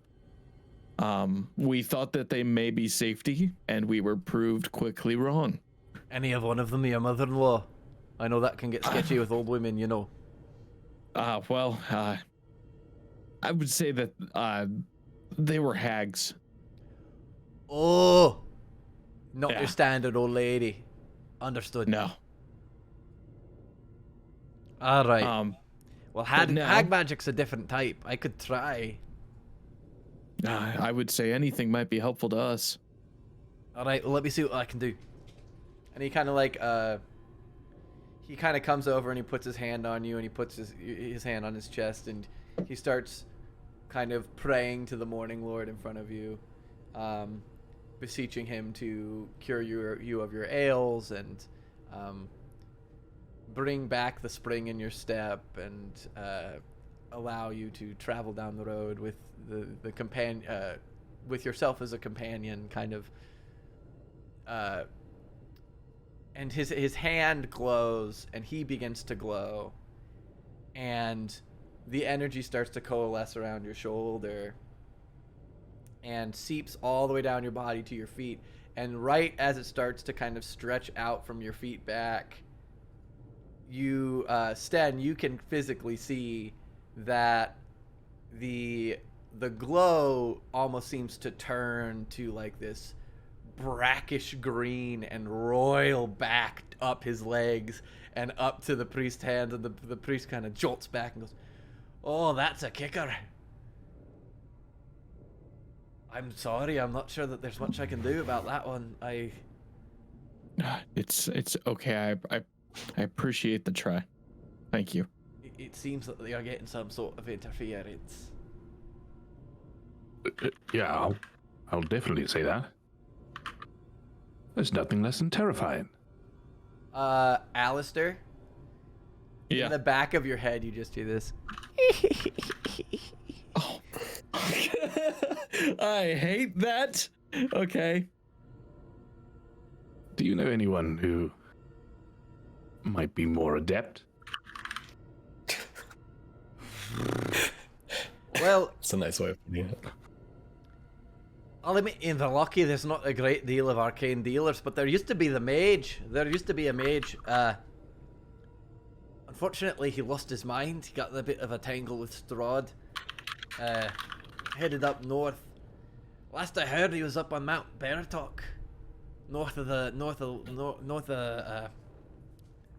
is it Lake Zarovich? What's that lake called? Also, can I get a spelling for that mountain? Yes, Barovia is Barotok, and the lake is Thank Lake you. Zarovich. Up north of Lake Zarovich, he had a bit of a tangle with him, and then he ran off into the woods. Every once in a while, there's a sighting of him. They say he's gone mad. They just call him the Mad Mage of Mount Beartalk now. That was a number of years back, probably 5, maybe 10. Maybe it's longer. I'm losing track.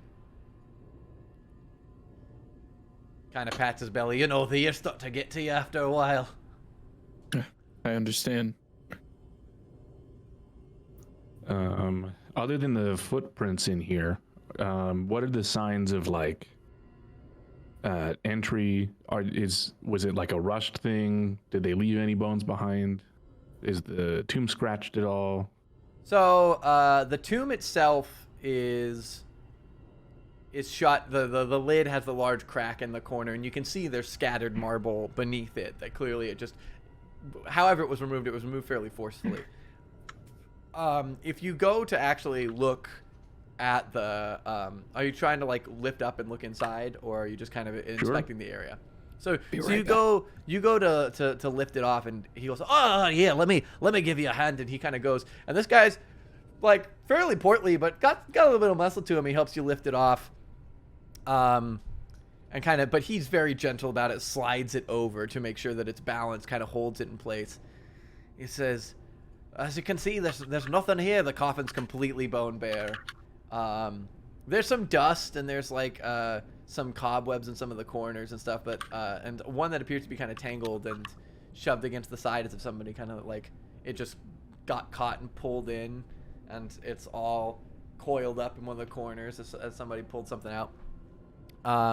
But completely stone bare. He goes, admittedly, these were in there when I found it, and he pulls out, and there is both a little strip of paper and then a rusty fish hook.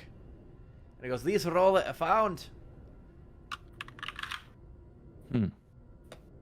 Is there anything on the paper? He hands it to you, and you unfold it, and it has in like fairly kind of slashy handwriting. It just says, before the feast.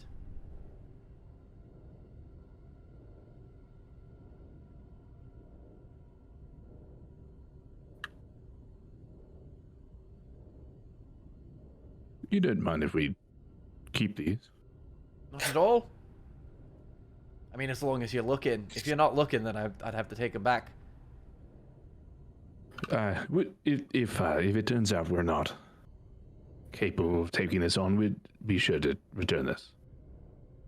All right. Well, would you be making a decision soon? Because, like, if you're gonna take them, I'd say within the day. Sure.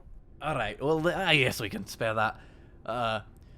Just remember that Father Lucian here took care of you, and you know, maybe you can do me the favor. He kind of gives you another little like elbow. You know, I'm trying to resolve this fairly quickly. What the kid. Sorry. Jeska, Milivosh. Jeska. Jeska. Oh God, he's up in charge of the parish, isn't he? He seems skittish.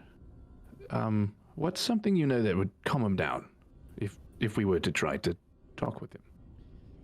Oh, he'd calm him down. The boy's a bit of a.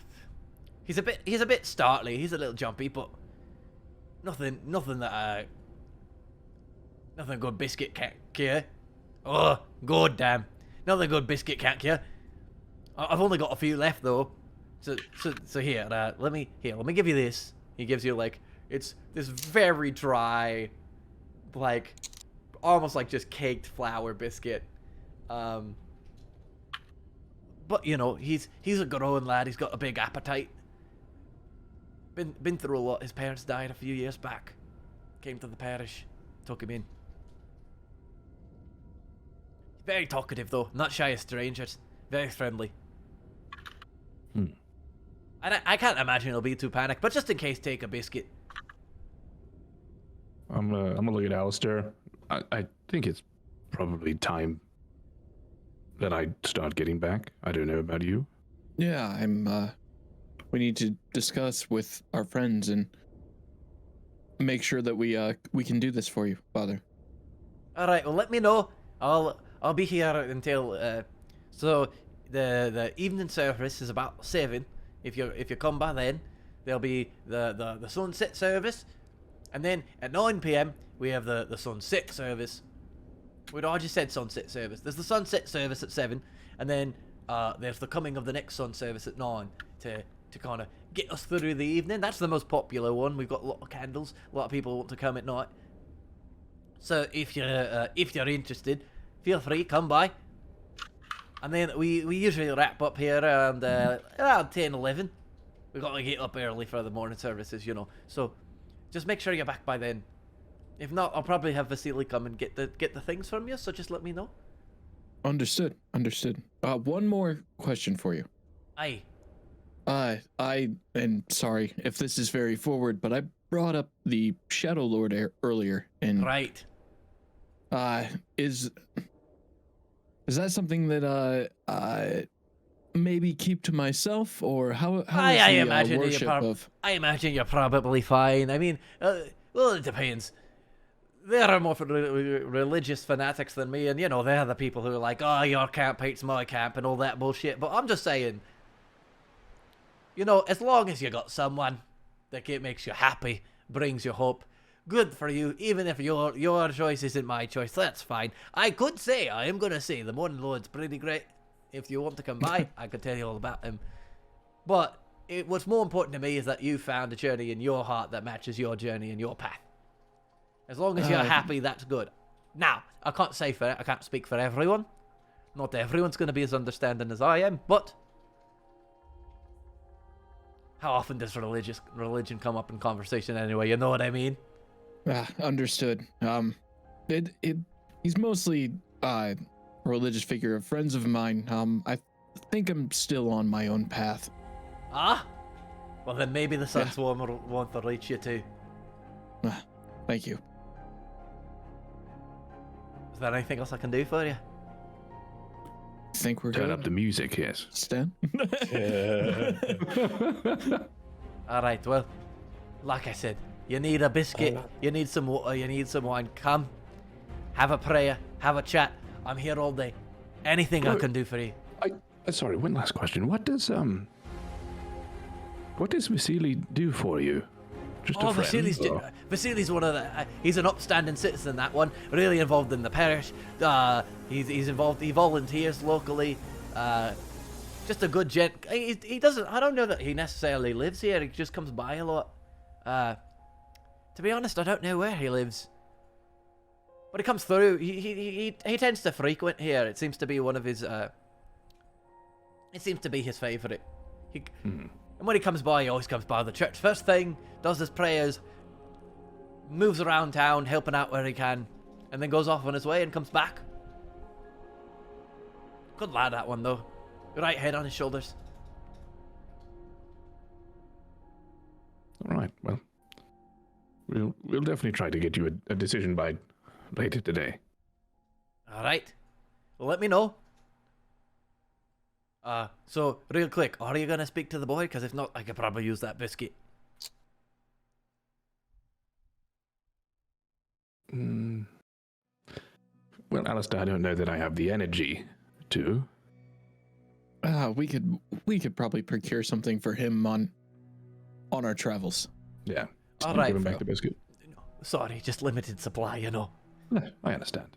I only have so much time to cook when I'm also leading the services and replacing the candles and cleaning the pews. There's a reason I asked the boys for help. Luckily, they're good lads. Help me out where they can. All right. Thank you, Father. Oh no. You? Oh no, this is the song where Alistair shoots him. I can hear it. You're taking the biscuit back? You say Unmatched my crossbow. This church ain't big enough for the two of us. Well, may the sun's warmth guide your way. Head back up. Right. So he kind of like follows you guys out, does the same thing, leans his belly over, kind of like shuts the doors. All right, locked up tight. Nice and safe. And then you kind of hear like Milajov kind of looks over and like squints and grunts to himself as he is burying the grave now, but like putting the dirt back in the hole that he dug. What was the saint's name again? One more time, sorry. Andral? Andral, Andral. Thank you.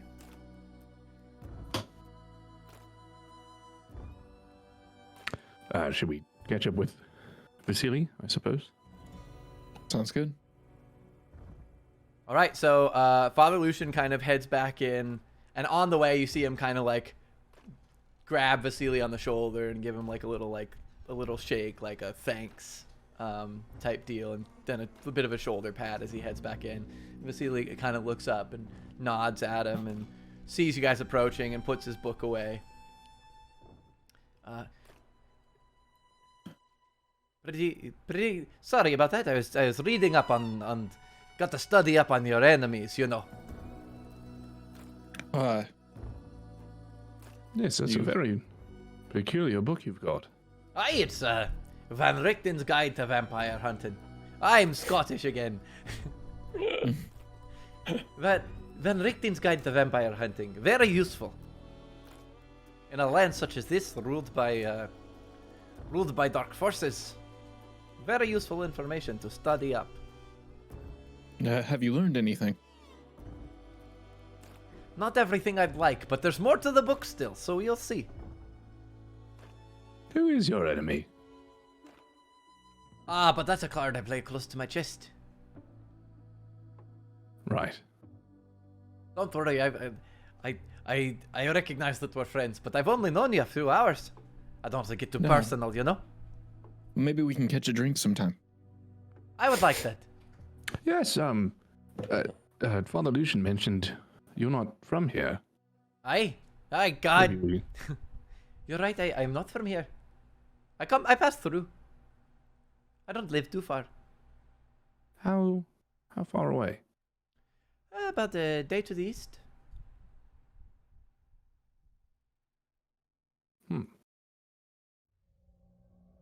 A day to the east. Right, is that correct? Let me double check my notes. Are you from the Vistani camp? Oh no. The Vistani are nice people though. Very, very friendly with them.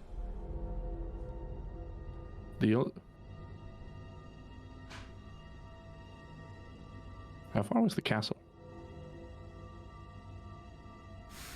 The castle's day and a half. Ish. I only ask to try and accommodate to your tastes. You know, if there's something special, drink-wise, or something that we could gather for you, or...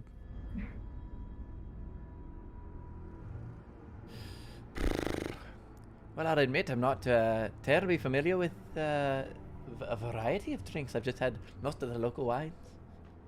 Very good, but I heard that there's a bit of a supply issue. The prices have gone up.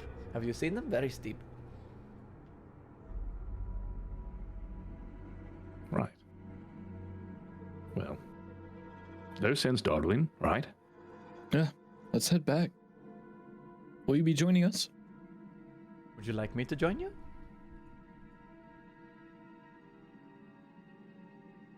I look to Sten. How about... we promised Father Lucian a decision by later today. Can you come around for dinner? Good. Yes, of course. I'd be happy to. Back at the Blue Water Inn? Yes, I think that's probably fine. I would love to. Wonderful. Maybe we try and set something up with Danica. Yes. The Martikovs are very welcoming people. They certainly are. All right, well, then I'll meet you there. And I'll, in the meantime, I'm going to see if I can get any other help for Father Lucian, since it seems you're still on the fence, yeah. Until we talk to our friends. Yeah. Yes, your Have to friends. make sure it's good with the group. Your 4, sometimes 5 friends. 3? Yes. 3, sometimes 4 friends. Sorry. All right, Yes. Right. well, you talk to your friends, come back, let me know. Math. And let Father Lucian know. And then, if not, I will find new people. I'll go take a look around. Maybe I'll try the eastern side of town. And he kind of like picks up his stuff. Well, have a good rest of your afternoon, and I'll see you for dinner. Salutes and Sounds good. starts walking off.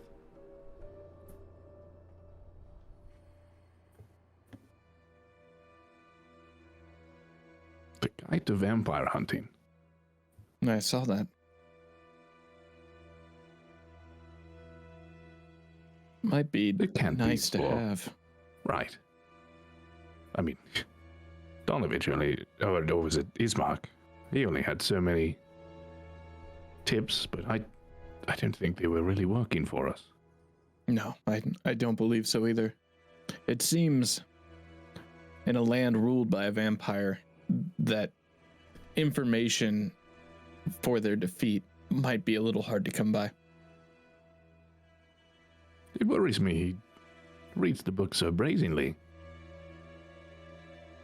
I mean, I know they don't seem to get visits from Strahd here, or No. what have you, but regardless. I like to hope that Strahd can't be everywhere all at once. Googly eyes. Yeah, I don't know. It's just, if you keep something so close to his chest, why not cover the front cover of the book?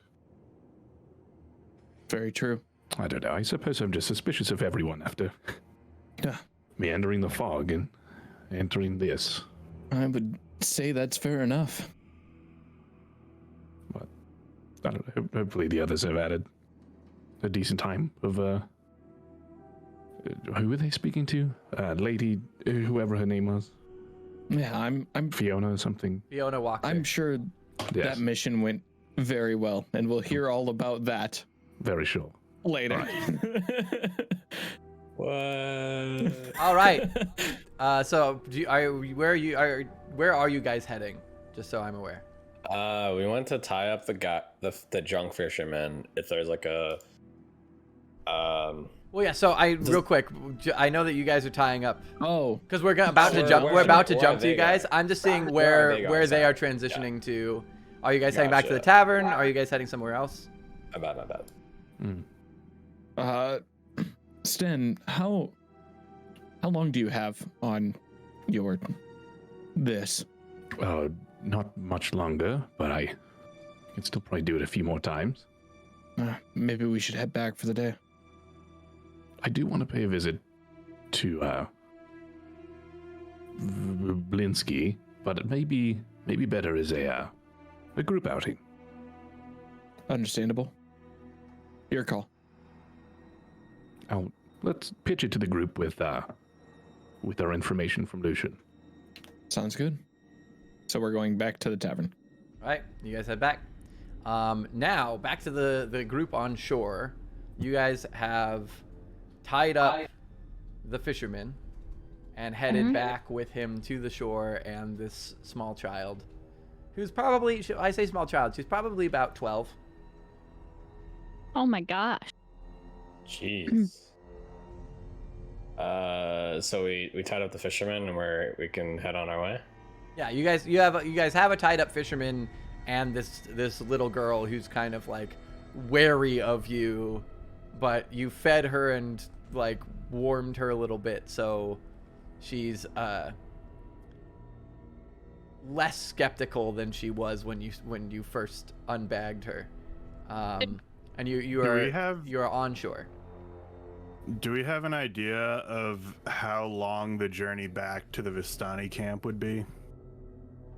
She could tell you. So she basically, you ask and she basically says if you were to go around town, it'd probably take you 2 to 3 hours to actually get to the camp itself, but it's not terribly far. She describes that it's basically about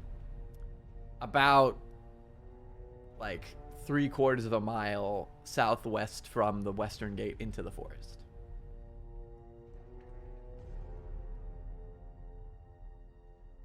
Three miles or 3 days? 3/4 of a hour. mile Okay. southwest of the western gate.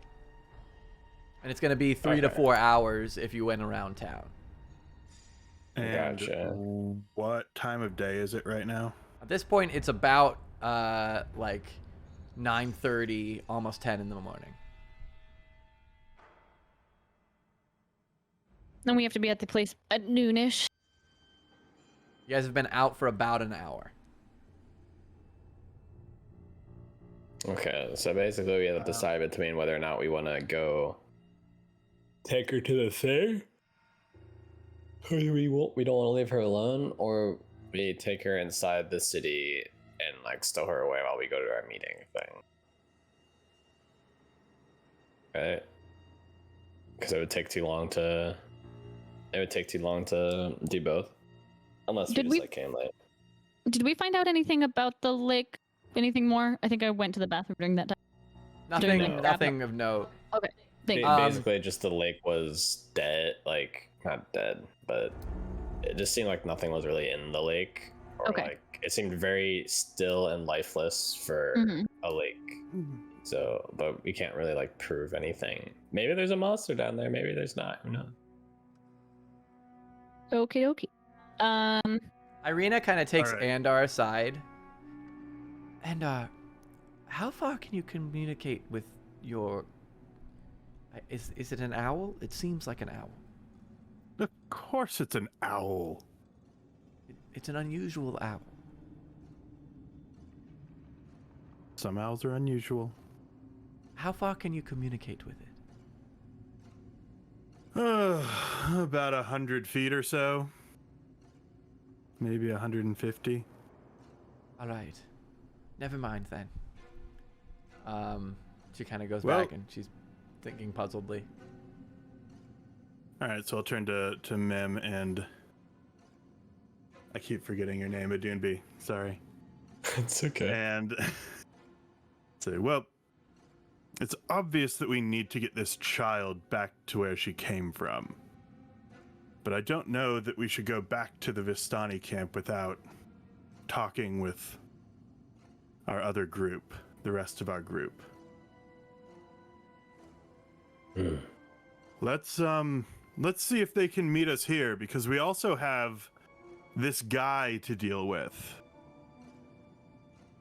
I don't know that we should just leave a guy who tried to drown a child to fend for himself. The dude is actively drooling.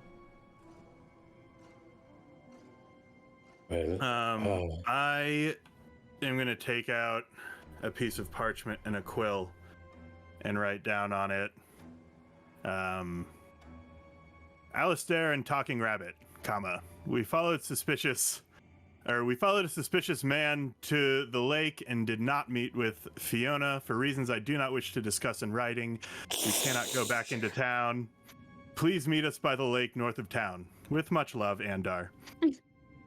And I'll roll it up and give it to Doctor Who, and then say, go deliver this to either Talking Rabbit or Alistair, and send him on his way. Whoosh, off it goes.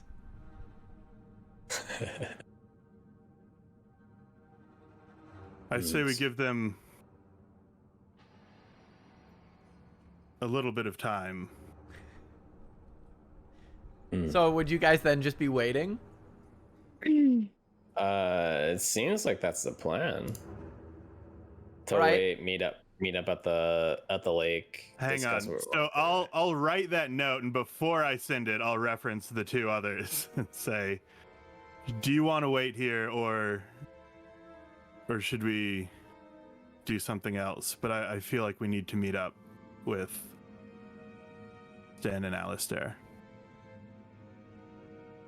How long would it take for the owl to deliver to go that far? It goes pretty fast, right? For the sake of brevity, your encounter would be faster than the Lucian conversation.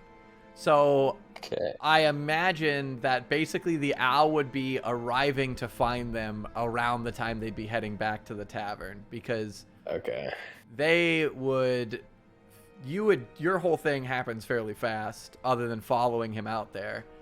They spoke with Lucian for a while and then we're leaving, and so that would give time for the owl to get to them. So if we want to Gotcha. say for the sake of brevity, they send the letter and they're on their way back to the tavern, and all of a sudden an owl arrives with the letter and then they head that way, we could fast forward and just have you guys at the lake, if that's the plan. If everyone's good at that, sounds good. Mm-hmm. Because I feel like most of that is logistic stuff that isn't fun for anyone. So we'll just fast forward of as Sten and Alistair are leaving, heading back to the tavern. Doctor Who arrives, probably at a little bit of a startle. I imagine Sten sees the shadow of an owl approaching and gets a prickle, and then realizes that it's Doctor Who. They pass the note, and then so you receive a note that says, Alistair and Rabbit Man. What was it? Talking Of course, he rabbit. said talking rabbit. Alistair and Talking Rabbit. We did not go to the house. We are up at the lake. We cannot come back into town. Please meet us. There seems to be trouble with the others. They're at a lake outside of town. There's a lake? They didn't say what direction. I said north of town, a lake north of town. Okay. To say, and not only that, but Father Lucian referenced that the Mad Mage was last seen north of the lake, north of town. Yeah, okay. Gotcha. The wine's really good. I'm sorry. Look, I think we should go, but I need to find something more tangible to cover me. I can't keep casting spells. Do you think we could fashion this bedsheet into a cloak? I have that super gaudy cape on my character, the like flowy one. Okay. Can I give that to him? The gaudy cape from. I have gaudy like cape, the Zarovich? hood. Oh, right? just in And your design. Yeah, absolutely. Yeah. Okay. It would expose some of like whatever you're wearing underneath. Well, it'd be I'm in leather armor too, so I'd be wrapped in leather. I'd just have my hood essentially. Got it. So you're keeping the hood, but the cape itself, Yeah. you're handing over. Got it. So Cool. you have something that can cover pretty much everything but your head. Yeah. So Sten, here. And I hand you, it's basically just a tie around the neck type cape. It's long and super black and super emo. I mean, this covers most of me. I was thinking more along the lines of like a clergyman. Well, we can do whatever. I'm cool with anything.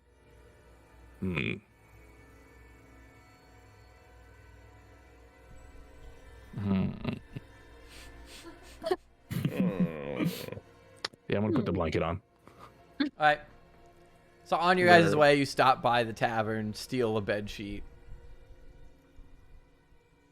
I'm just gonna use the cape. I'm gonna like wind it up as a sash belt to tie the blanket down, and I want the hood or to fashion a hood out of the blanket where it droops down my face.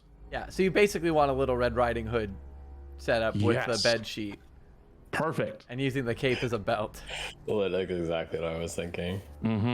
Got it. Cool. So you have this. You have what looks like a very large marshmallow stuffed, like Michelin Marshmallow Man child. I was thinking of the top sheet, not the like a comforter. I know, but the thing is, like, if it, I'm not saying like as far as poofiness. I'm just more saying because the bed sheet doesn't have sleeves, you have like these giant holes in the sides that you've wrapped around and tucked in. Perfect. And then you've got like this hood, so that you've kind of tied around the neck with like a bit of string, and so you basically just look like this kind of like. You look like a very large child. Just for theater of the mind, what's happening with your ears? In the sheet. Are you tucking them forward or backward? Well, they go backwards. So it's a little boy. I little look bumps. like it's like. But yeah, it doesn't look good, but it covers me.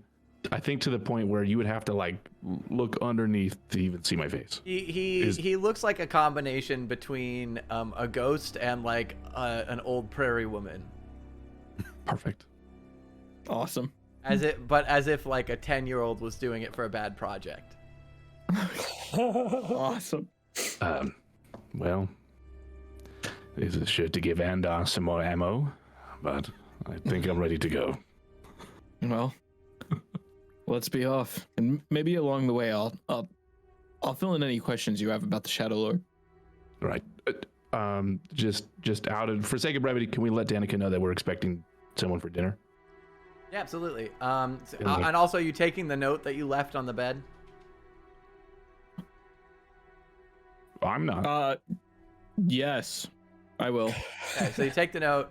You go speak to Danica. She kind of looks at you sideways in the outfit. Says that you're expecting someone for dinner, and she goes, "I mean, everyone's welcome. Is there a particular guest? Am I supposed to set something?" Just could we get a little bit more wine? I mean, I can. If you could try. Right, but if you could set aside just a few extra glasses or whatever. I lay down 4 gold in this conversation. Mm-hmm. All right, I'll squeeze what I can from the supply. Thank you. All right. God, All it's so hot in this. So you guys are ushered off. You travel north. Those of you who are at the lake, it takes about an hour for them to figure their shit out and actually make it up to you. But about an hour later, about 20 minutes after you sent the owl, Doctor Who arrives back, and about 40 minutes after the owl arrives, Alistair and Stan arrive. Nick, do you have any Shadow Lord questions? I mean, I guess so, but they can wait. Okay. Also, if we want to address any of that, we can. Also, during the time passing, the guy's still passed out. Irina takes to try and comforting and distracting the girl, who seems eager to leave, but not eager to leave on her own, and kind of explains that they're waiting for their friends, and distracts her with what appears to be like a little children's game of skipping stones back and forth. And I'll start a fire just kind of next to the lake. Cool. So Stan and Alistair, unless you guys want to address anything on your way, or anyone else wants to do any character stuff while you're waiting. When Doctor Who dropped off the note, did he immediately leave back to Andar? Once he determined that you read it, he left. Gotcha.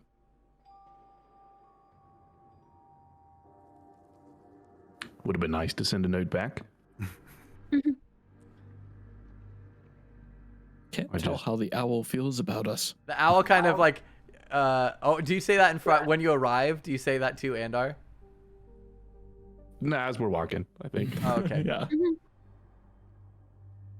They're I'm sure a Doonby will keep them there, but they love being on the go, don't they? Yeah, they do. Doomby seems like a good man. Very grounded. I do have. Can't hear you doesn't mean we don't have feelings. That Andar though, oh my god. That Andar guy. I do have questions about your shadow thing, but maybe for a different time. All right. Well, whenever. I'll answer as best I can. Right. Okay. Yep. You guys arrive at the lake. I'm going to let you guys converse and use the restroom, but I can hear what you're saying, so... Okay. Man, that omniscient presence guy. Oh, jeez. God, that guy. I'm gonna hit the restroom too. Oh, All right. mind that. Then do we want to Yeah, just do a restroom. 5-minute bathroom break? Sounds like an idea then. All right, then that's what Yeah. we're doing. We'll be back in a moment. All right, we're back. I'm going to start the music back up.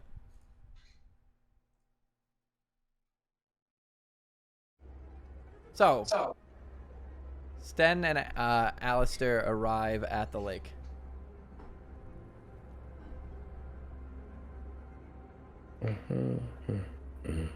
Well, Mim, of course, is just gonna fly up to them and be like, "Hey guys, you missed it," and then explain like what happened. Oh no. Oh. Okay. So you see our predicament here. From a fisherman. I have a strong suspicion there's something inside this lake, but I can't prove it. It's just my intuition. Is the fisherman awake? He's currently unconscious. You slap him awake? Is that a question for me, or are you asking the group? Group. It would be nice to settle something. He's very drunk. I'm not sure he'll be able to be coherent. I just need him to write a few letters. Well, Letters. let's get him up. I'm gonna go over and he messed with the kid, so I was just gonna attack him. Just to wake him up. Just punch him in the face. Let me be very clear. This is non-lethal because I rolled above a 10, so I'm not trying to kill this guy. I was gonna say, if you attack this dude, so when you attack him, like, what are you doing? Just punch across the face. All right, push. Non-lethal punch across the face. What's it? What's it? Whoa, man. More head. And then I'm gonna grab his face and I'm gonna be like, "You are going to answer some questions." Oh, And I'm gonna kind of questions. throw his face towards Sten. His breath through your mask is just wine. This guy's pissing Wine and me off. halitosis. Yep.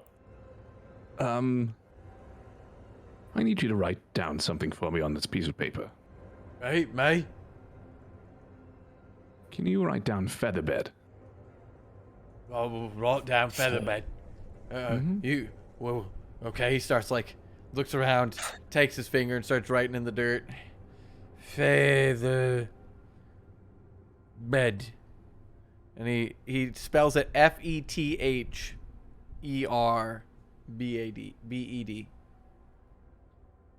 Look at the scrawl of paper that we have. Because that is almost every letter from the same. Do they match? His writing is a lot more curved.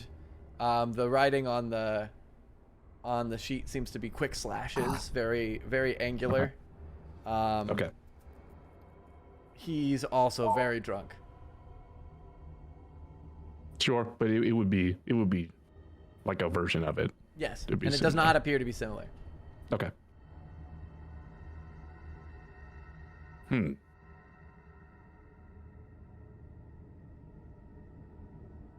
I'm just gonna wipe out the dirt. You can go back to sleep now.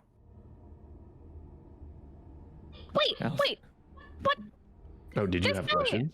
Yeah. I'm gonna fly right up to his face and say, "What the heck were you doing with this girl in the lake?" I was trying to get fish. Trying to get fish from the lake. I look over at Adu, look back at him, and I say, "Violence isn't the answer." I'm not trying to be violent. I'm just trying to give the lake a gift. Hey, I just drowned. I know, yeah. But Do you like, give the lake gifts often? no, this is my first one. Do Someone other a- people give those gifts often? No one else goes on the lake anymore. Just me. Did someone ask you to do this? No. You I've just been thought it would be a fishing, good idea. and about so? about a week ago, the fish stopped coming. And I can't make any money without the fish. I can't eat without the fish. I can't live without the fish. Apparently, you can drink without the fish. Oh, Hey, we all have our sins. I've got mine, you got yours. But Yeah, I do. fish stopped coming. I needed a fish. I fished for 8 days. No fish. 8 days, no fish, no bites, no nothing, no bugs. Just still lake with nothing in it. And so I thought maybe I've upset the lake. Maybe I did something wrong. And all the other fishers stopped fishing. They've gone other places. They gave up. No fish. But old Bluto knows there's fish in the lake. Bluto knows that Vallaki is the safest town in all Barovia. I'm going nowhere. I'm fishing here. But if there's no fish, I'll go do something. And so, what if, and this is where Bluto had an idea, what if I give something to the lake, and then the lake, in its appreciation, gives fish back to Bluto? Okay. Well, we had to get this girl to safety and back to her family. What was your thought process to gift the lake a person? Well, if I need meat from fish, then maybe the lake needs meat from, well, I don't know how to hunt. And if I took somebody from town, then there'd be questions. So what if I took someone from not town that nobody knew would be missing? And so I decided I would go on evening walks in the forest until I found a random person. Plus, she is Vistani, and the Vistani are not like the Vallaki, and so if anyone asks any questions, then Bluto would be okay. Alistair kicks him. Aye. I think What if we brought Bluto to where we're going to apologize? Where we're going? if she's okay with it, I wouldn't want her to feel uncomfortable. Where are we going? Yeah, I think maybe that's a good idea. Where we're going? It is a We're going long fishing. walk. There's no place, is there, a long walk to fish? The fishing's right here. I may be drunk, but I'm not stupid. No, I think your mind's just not working right. I think you forgot a place. Is there a secret fishing place? Is that where the fish have gone? I think so, yes. There's a secret fishing place there all fish have gone I didn't know about. Yeah, Oh there's my gosh, swimming that's why I have it. That's why I have Friday fish. You're the secret fishing place. Oh my gosh.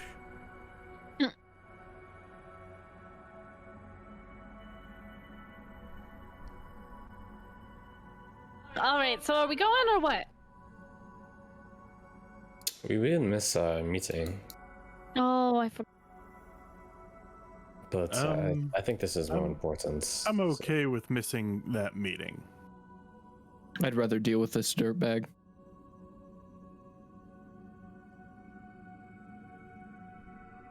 If it's easier, I'll hang back on the group. Keep an eye on Bluto. On who? On Bluto. I thought we were going to take him with us. Right, but I'll point to the girl. We should Yes. keep some space. Yes. It's a good idea. Talking to the table. Do we know the girl's name? No one has No asked. one asked. Maybe Irina has asked. Well, no one's asked Irina.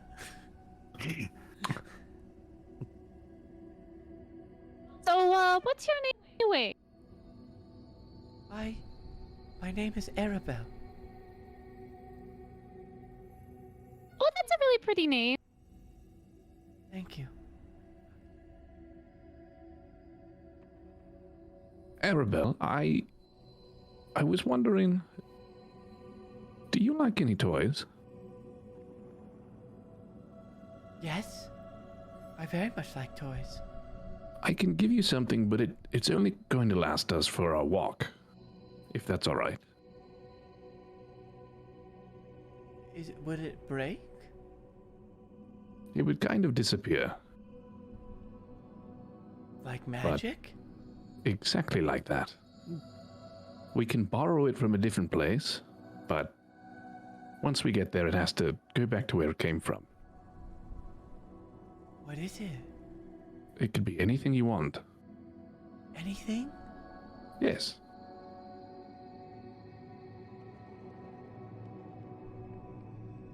Could I have a flower made of string? Like pink string. All right. How big do you want the flower? I get to pick the size? Absolutely.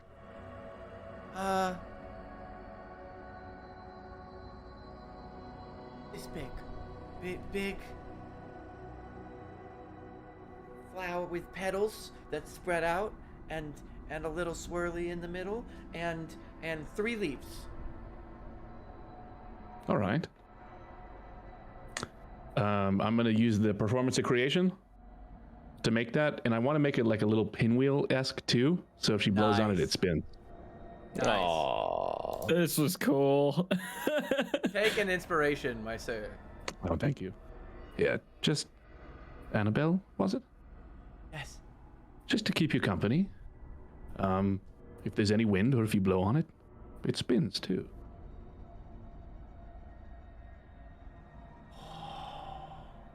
She kind of watches it spin, and she claps, and you can tell that she's kind of like she's reverting to a little younger than her age, probably as a trauma response. Sure. But this is fascinating to her and very much taking her distraction. All right. I'm going to stay in the back with him. If anybody else. I'm gonna hang back with Sten. Does anybody have questions for this piece of shit? I kind of didn't want him talking. That can be arranged. I would like to not carry him though. I got it.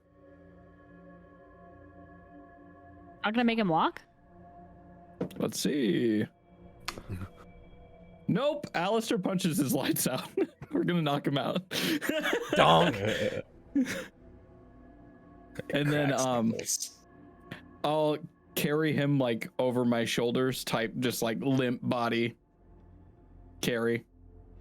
All right, there you go. He smells like shit. Oh, he absolutely does. Mim Druidcraft, like a kind of breezy scent. What I think is his nose, even though it's a mask. Mim, you're a godsend. Thank you.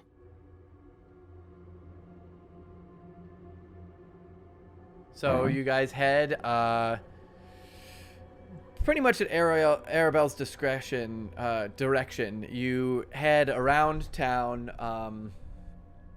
Takes most of the rest of the morning. You're now into early afternoon as you kind of like inch around town, and you can tell as you approach town that Arabelle starts to get a little bit more skittish and very much stays out of sight of anyone on the wall. You can tell that there's clearly some fear of being spotted by the city at all. There's clearly a separation there. So she's giving it a very wide berth, but kind of uses it as a guide to kind of work your way around. And you're in like mingled forests and low hills, so it's fairly easy to traverse around. It just takes a little longer because you're not able to just kind of speed through the city on established tracks. And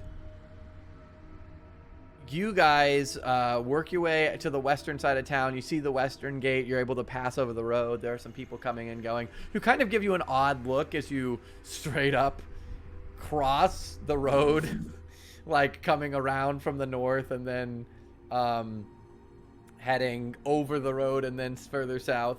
There are a couple people who are like, what are these people doing? It's a fairly large crowd. There's what, 8 of you?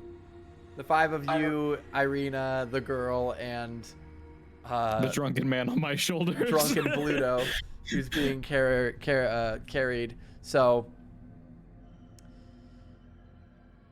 she leads you back to this camp, and you come across this camp, and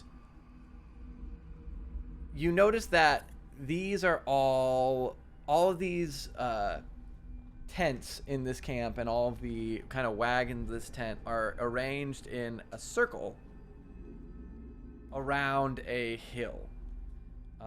And I will transfer us into that map.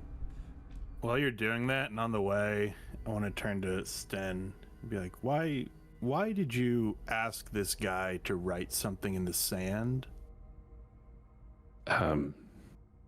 We have another favor we might have to lean on to for the city, and something was stolen, and there was a note with a fish hook.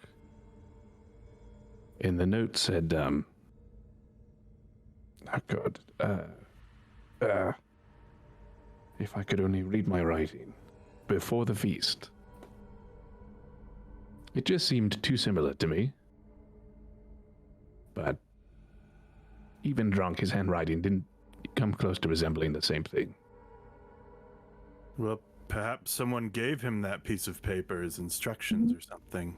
He did mention there were more fishermen who went elsewhere. Do you have the fish hook? I do. Yeah. Does it, well, I want to call up to Mem.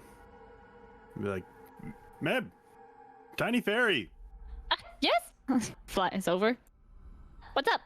And I'll hand the hook to her and be like, when you rummaged through that fisherman's stuff, did you find anything that looked like this could be part of a set?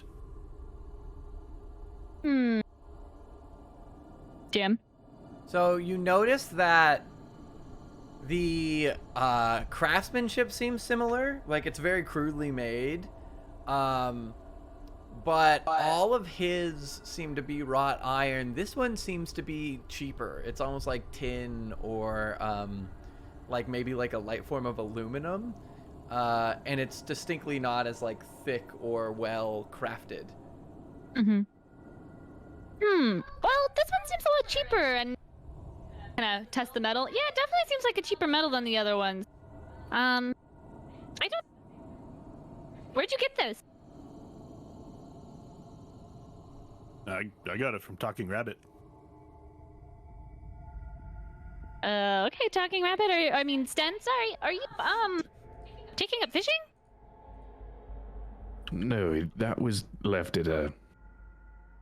Can you call me Sten, please? I did. I said I mean Sten. I'm so sorry. It's just because he keeps calling you Talking Rabbit. I got used to it. I don't know it. Something very precious to somebody was stolen, and that was left in its place. We? Yes.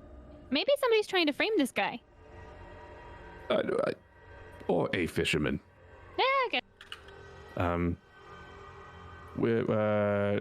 When we're getting close, that's probably when the flower will disappear. Can I do something then too? I think it's almost time for us to return the flower, if Arabelle. Oh, okay. Well, So how about we do something fun? How fast can you spin the petals? I don't know. I haven't tried. Just try spinning as fast as you can, and then throw it up in the air.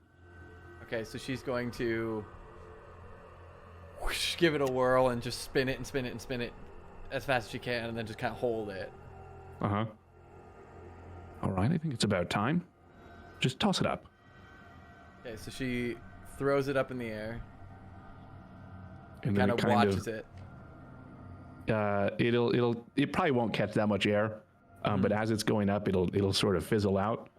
And I don't know if I have any control over it, but let's say it kind of like puffs into like small little particles, kind of like Mim pixie dust level of prettiness. That's fair, yeah. Yeah. So it kind of she throws it and it kind of spins and it rises, and you're lucky the sun, like the minimal sun that's here, the kind of coming through the crowds, she throws it up enough that her angle is kind of against the clouds, and it kind of glint. It vanishes into some sparkles, and she's, where did it go? Oh, Well, someone else needs it right now. okay. Well, I'm but- glad that they can find it. Thank you for taking care of it. Well, thank you for sharing it with me. Of course. Sten is best nanny confirmed. Yeah, he is. Okay, so you guys arrive at this camp, and I did put our player, like your player map here. So you guys are coming in on this trail from the kind of northeast. And this is a different Vistani camp than the one we went. Correct. This is a new camp. And as you guys arrive, you basically enter out of the woods into this opening that reveals an expansive clearing with a small grass-covered hill with low houses built into its sides.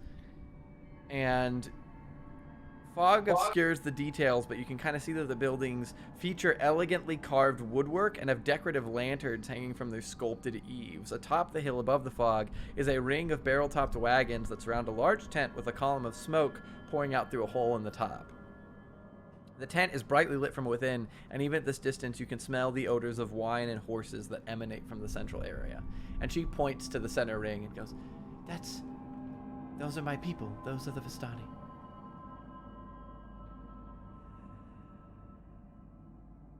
I'd just like to say this is a super awesome map. The picture at the bottom is super cool. Yeah, that's super cool. Here, I will share it.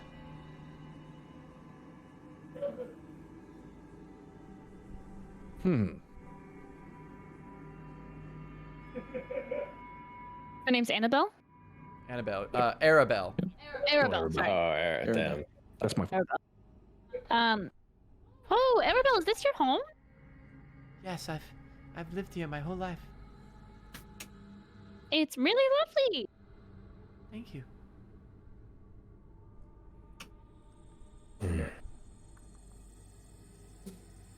Do you know where your family is?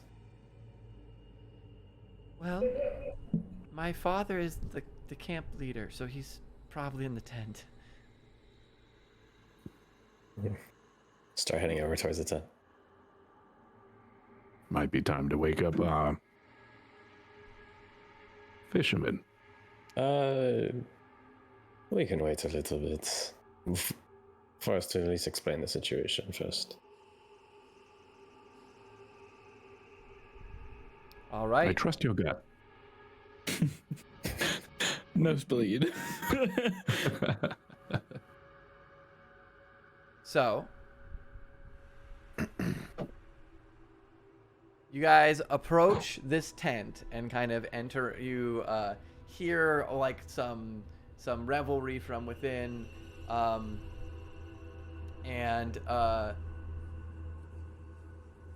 actually, I'm gonna scratch that. You approach this tent and you guys hear some kind of like hurried noises and a little bit of tense conversation. And as you guys approach and peel back, there's this very large, very imposing man with a goatee and very closely like trimmed hair, speaking to a also very muscled but much more cut, much leaner, hair slicked back, kind of goatee style facial hair. And they are sitting over a table with a large map and large swaths crossed out. Thank you. And okay.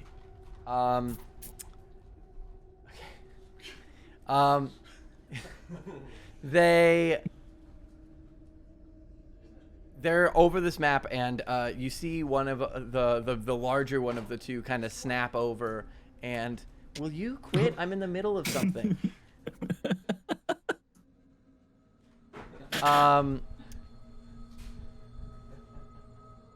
Sorry. throw over a map. Some stuff Yes. scratched So out. the larger one kind of like snaps over, and another fairly like a little bit younger, probably like 20 or so, but still grown man kind of goes, and he sees where they're gesturing on the map and goes to move out, at which point he sees you, and then all three of them look up, and you see the really stern countenance of this huge man and the very furrowed brow of the lean cut man both completely soften, and they both at the same time are like, Arabelle! And Arabelle comes rushing in, and they all meet in the middle for a big hug. And you can tell she goes for the larger man, who's clearly her father. But whoever this other man is seems to be important, and also clearly cares about the girl to a great degree. The third man, the younger man in the middle, kind of seems caught off guard and confused, and isn't quite sure what to do. You can kind of gather that from a quick glance at the map that they were looking at, that they were marking off areas they were scouting. They were clearly looking for her, and they had just sent him to go scout another area, but now she's right here, and he doesn't know what to do with that information.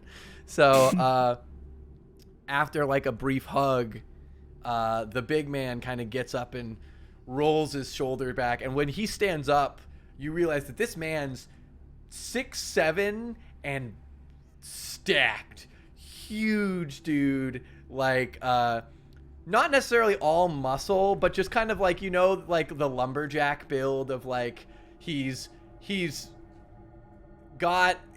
muscle is also kind of just a big person, just part muscle, part just stocky. Yeah. And the other man stands up, and he's distinctly shorter, probably that 6'2", but still fairly imposing, and a lot more just like lean muscle than the first man. And the first man kind of steps forward and says, "So, which one of you found my daughter?" Oh, we all did, sir. Well, we are a group. then it seems I owe all of you a debt. We've been searching for her all morning. She hadn't been seen since the night before last. It is okay. We don't seek a reward or anything. We just wanted to do it out of the kindness of our own hearts. Mim just like kind of looks at a Doomby and is like, "What?" Whether you want one or not, you'll be receiving a reward, but first, if you don't mind, your names. How did you find my daughter? Where was she? She appears to have sustained some injuries since she's been gone. I would hope that is not at any of your hand. Oh, of course not. No. And she kind of was like by the interjects, hand. no. Dad, that was him, and points at the unconscious body on Alistair's shoulder. And the man kind of bristles and rolls his shoulder, and then says, I see. So, turns to all of you. At which point he gets thrown down on the ground. Yep. Just like sack of potatoes down on the ground. Still like unconscious, but kind of barely starting to wake up now. and which one of you, so, I see if he's the one responsible. How is it that you all came involved? We saw him leaving the town, and he looked a little bit suspicious. So we just decided to follow him. And we saw your daughter, or what we thought was someone, and we went to save her before she drowned in the lake. I beg your pardon? This man was trying to offer her up as a sacrifice to the lake. He turns to the other man Arrigal, you with the trash. And Arrigal goes up and drags the man, and you see him just kind of drag the man out a back flap of the tent. Oh, I'll shout out. That's, his name is Bluto. He's looking for bigger fish. Well, we'll say he found something. If he was looking for... This man may have gotten more than he bargained for on his fishing trip. It seems that the fates aligned, and our group was able to take care of it. Well, it seems I owe you all a great debt. It goes without saying that you are welcome in my camp. And anything my riders or I can do for you.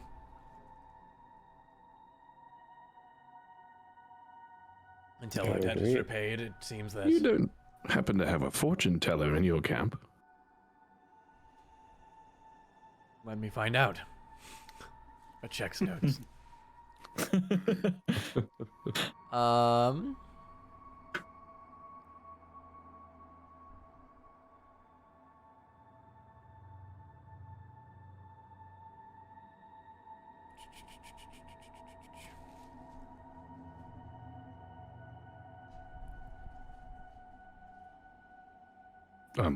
Also, maybe we said this on the walk down. I've also arranged a dinner for us. We have somewhat of maybe an ally. He's researching vampire hunting. Who are you telling that to?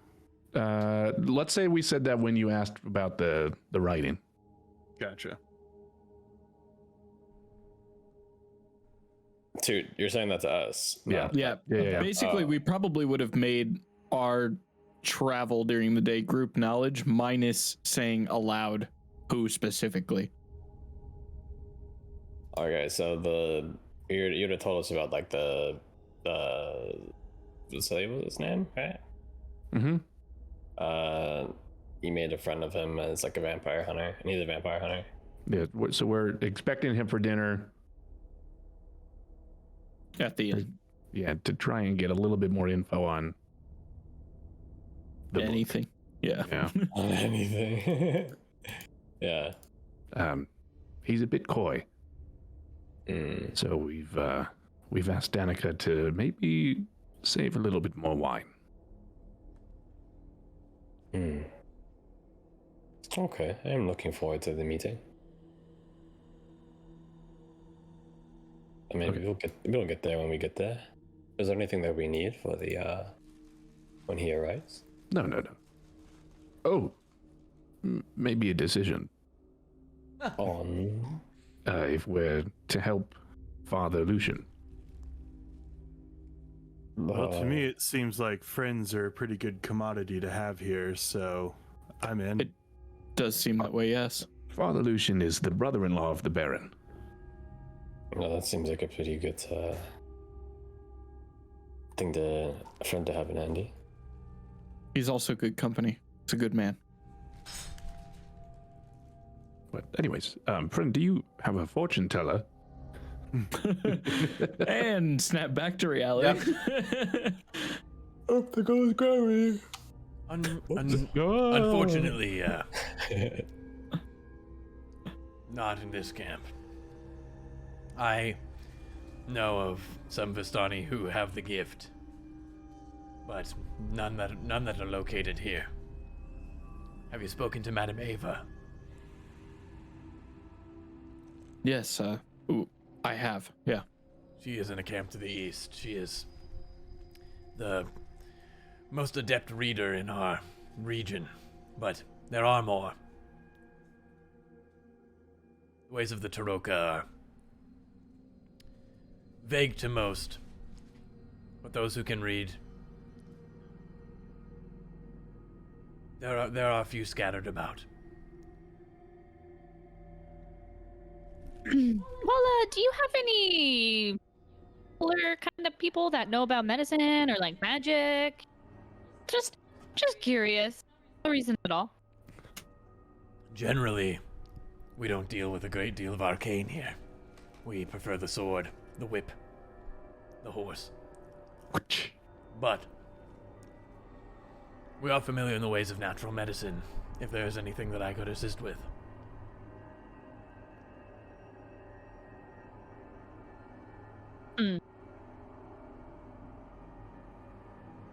Not that this is at all a discussion of trade, but if you happen to have any natural remedies that we could take on our travels, it would be much appreciated. Well, he kind of like moves to sidle past you without like, he's big and you're a whole group, so he's not trying to be rude, but he's trying to like, he kind of like moves to maneuvers to get to the door.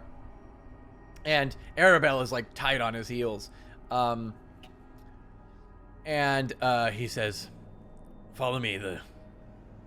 As I said, whether you want it or not, you'll be receiving a reward. And we have, over the course of our travels, accumulated quite a selection, if you will. And takes you to outside to one of the wagons in the circle. That has a very hefty lock on it, and he reaches into a pouch and brings out this huge, like, very bulky key that fits right in the lock, and he opens it up. And you see that this wagon is just filled with treasure. Completely filled with treasure. There's all sorts of stuff in here. And he pulls the slide, the door open, gestures inside, and says, "You've rescued my daughter. The least I can do is give you the pick of our halls." God, Mim is so in heaven right now. So inside the wagon, Things. inside the wagon, there's a wooden chest containing 1,200 platinum. Oh my god. An iron chest, Christ. an iron chest containing 650 gold, an onyx jewelry box with gold filigree, containing 6 pieces of jewelry and a potion, and an unlabeled guys- vial. This is in the book, right? Yes. Okay. It's hard for me to write this down. I'll be able to reference all of this. A wooden throne with gold inlay and decorative stones. A rolled up 10-foot square rug with an exquisite unicorn motif.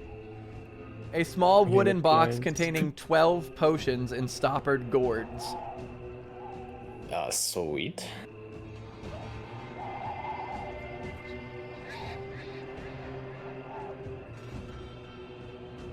I guess it's good to be good. Yeah. That's quite the haul you've got. We've been traveling a decent while. Sir, will your people miss any of this? Like, I don't know. I don't want to take too much. I don't want to. He stops you. We make do for ourselves. You brought us back a member of our family. Nothing here will be missed as much as she would have been. Mim just kind of pushes through and hops back and look. With that, so would Alistair. I'm gonna try and borrow the big guy's ear. Mm-hmm. I'm like half his height, I feel like. Mm-hmm. If we could ask a favor, you don't happen to have a garden here, do you?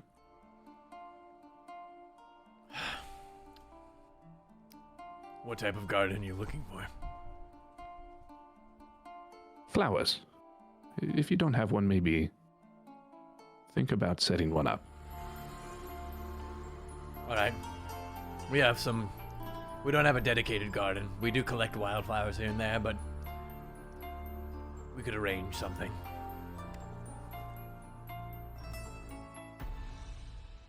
I think someone would appreciate it. Kind of looks over. I see you got to know her on your journey. Well, I appreciate your kindness. Do not think it goes unnoticed. Are they stealing everything? Did I get his attention? Go, go, go, go, go. Everything's already in my pocket. Okay. Well, I was gonna say, okay. I'll grab a So- couple handfuls of platinum. I was gonna say, DM, how much can we reasonably take? I want So the jewelry. he invited you to take one thing, essentially from like one thing out of the Gotcha. out of the contents. He was like, take your you get to he said the Everyone least I can do is one offer thing, you right? one thing from the hall. So you guys can discuss what that is. If you try and take more than that, he will probably bristle.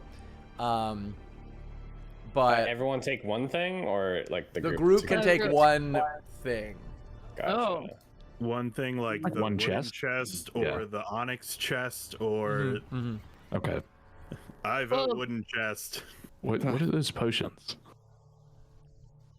The 12 one? You can see their potions. You'd have to identify them. It's not clear at first glance. Does he know? You ask him. Well, first, I'll try to identify one, just for shits and giggles. Okay. Are you identifying the one that's with the onyx jewelry box, or one of the 12 that are in stoppered gourds? Let's do the 12. Right. As you reach for the stoppered gourds, he kind of sees and goes, Hold on. Don't pick that one. and he goes and he puts it up on a shelf and he slides a panel of the wooden wagon open. He says, Those are fakes. We sell them to travelers who don't know better. and he opens a panel and he brings out some like actually like crystal stoppered like in a box that's set into the wall of the wagon. He says, Oh my god. if you want the potions, these are the ones you want. Okay, and now can I check and see what those are? That's funny as fuck. These are health potions. Oh, all of them. Oh my god. So as a group, we Right, need to so, like- decide, do we want money or do we want health potions? How many health potions can we buy for 14,000 gold? Yeah, that's pretty, Well, what that's kind where of- I'm at. Well, What Their kind stock of is health only like one potions or are two. there? That's the question. Keep in mind how rare you've been finding health potions in stores. yeah, and they're really Well, what kind of health potions are there? gold. Do we know? can You'd give have you to some of my identify gold. them. Uh, All right, can I go for that? not my forte. You can try. Somebody else should go for that. I'll I go don't want for to it. talk about it. I do not want to talk about it. What You're kind not of check casting a is it? spell. Just do an Arcana check. Okay. I've never seen these potions in my life. Potions? What are potions? Potions. 17. All right. These are 8 potions of healing and 4 potions of greater healing. How I expensive vote potions. How expensive are potions of greater healing? Isn't A it like? single potion in the. Oh, go ahead. Isn't it Greater like? healing is 4d4 plus 4. Regular healing is 2d4 plus 2. Gotcha. That single potion with the jewelry. What is that? Well, like I said, I'm not super familiar with the arcane, but last I heard that was some kind of poison.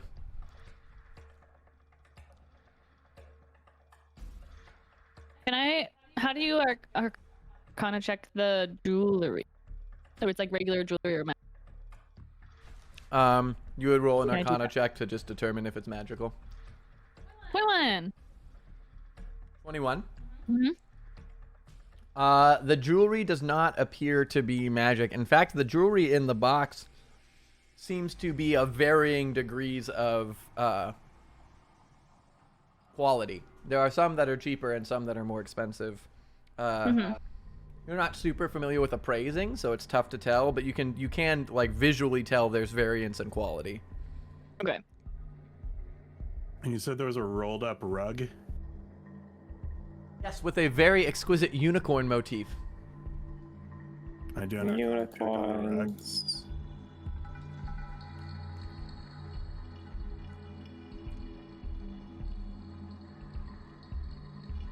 Yes, you can do an enchantment, Arcana check on the rug. Sorry, I didn't hear if that was a question or not.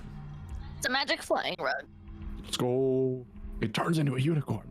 Wow. 23. All right.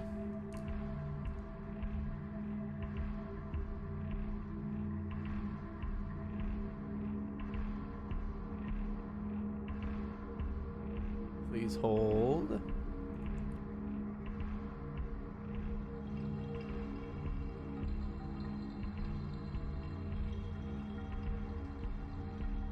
The music when you unveiled that there was a slider was so incredible. It was literally like discovering a chest. Yeah, I don't know if you heard it. Oh, I didn't. Great. That's I loved awesome. it. But I loved it.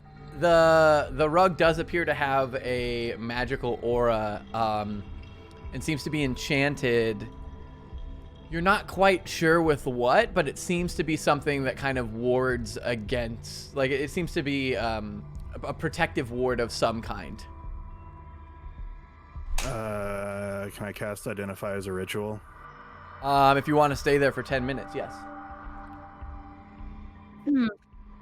So I'll turn to the group and say, well, this rug appears to have something about it, and I can tell you more if we want to hang out for 10 minutes. I have some questions for the big man. Luvash. Sir, did I? Oh, there it was. Never mind. I don't mind sticking around. As I said, you're welcome here as long as you'd like. He is kind of keeping a wary eye on those in the wagon to make sure that nobody's doing anything shifty, but you've earned his respect and goodwill, so he's trying to return it with generosity on his part. Sir, would it be okay if each of us chose something separate from the wagon? He looks around, he says, I believe with all of you, you'd gut my wagon. I only mean parts of some of the things here. When you say parts, define your request. I'm this is Hermes trying very hard for a persuasion roll for just some platinum. Gotcha. So, well, clarify how you would present this to him, because he's basically like, are you saying, because he's kind of referred to it as like groups of things, right? Like this chest, that thing. Gotcha. So to Well, him, he's trying to figure out like each of, like if you all take a group of a thing. I believe some of my friends are still looking around at what you guys have, but I was wondering if it would be okay if I had 50 platinum. I've spent a lot of gold recently, and this would go a long way towards restoring that. He says, I'll do you one better. Walks in, grabs a handful, puts it in a little pouch, and tosses it your way. For ease of use, it's about 82. He goes, Okay. consider that a tip. Thank you, sir. Sorry, I do have a question. On your search this morning, did you go as far as the Wizard of Wines? The winery, whatever it's called? He kind of looks at you and like raises his eyebrow a little bit and says, That's a 3-day journey, friend. By this morning, I wouldn't have been able to get riders halfway there. Sorry, I'm losing my map sense. So maybe you've heard of the fact that they're short on wine. Have you heard of any highwaymen? Yes. Do you know much about the trouble? I know of the issue. I don't yet know the source. There are always highwaymen here and there, bandits and the like. But there doesn't seem to be any unusual activity. Nothing. No distinct increases or strange groups that I've seen. It all seems to be the regular rabble. But the shipments have been fewer and farther between. We see them as they pass from the west. And they never seem to be uninhibited.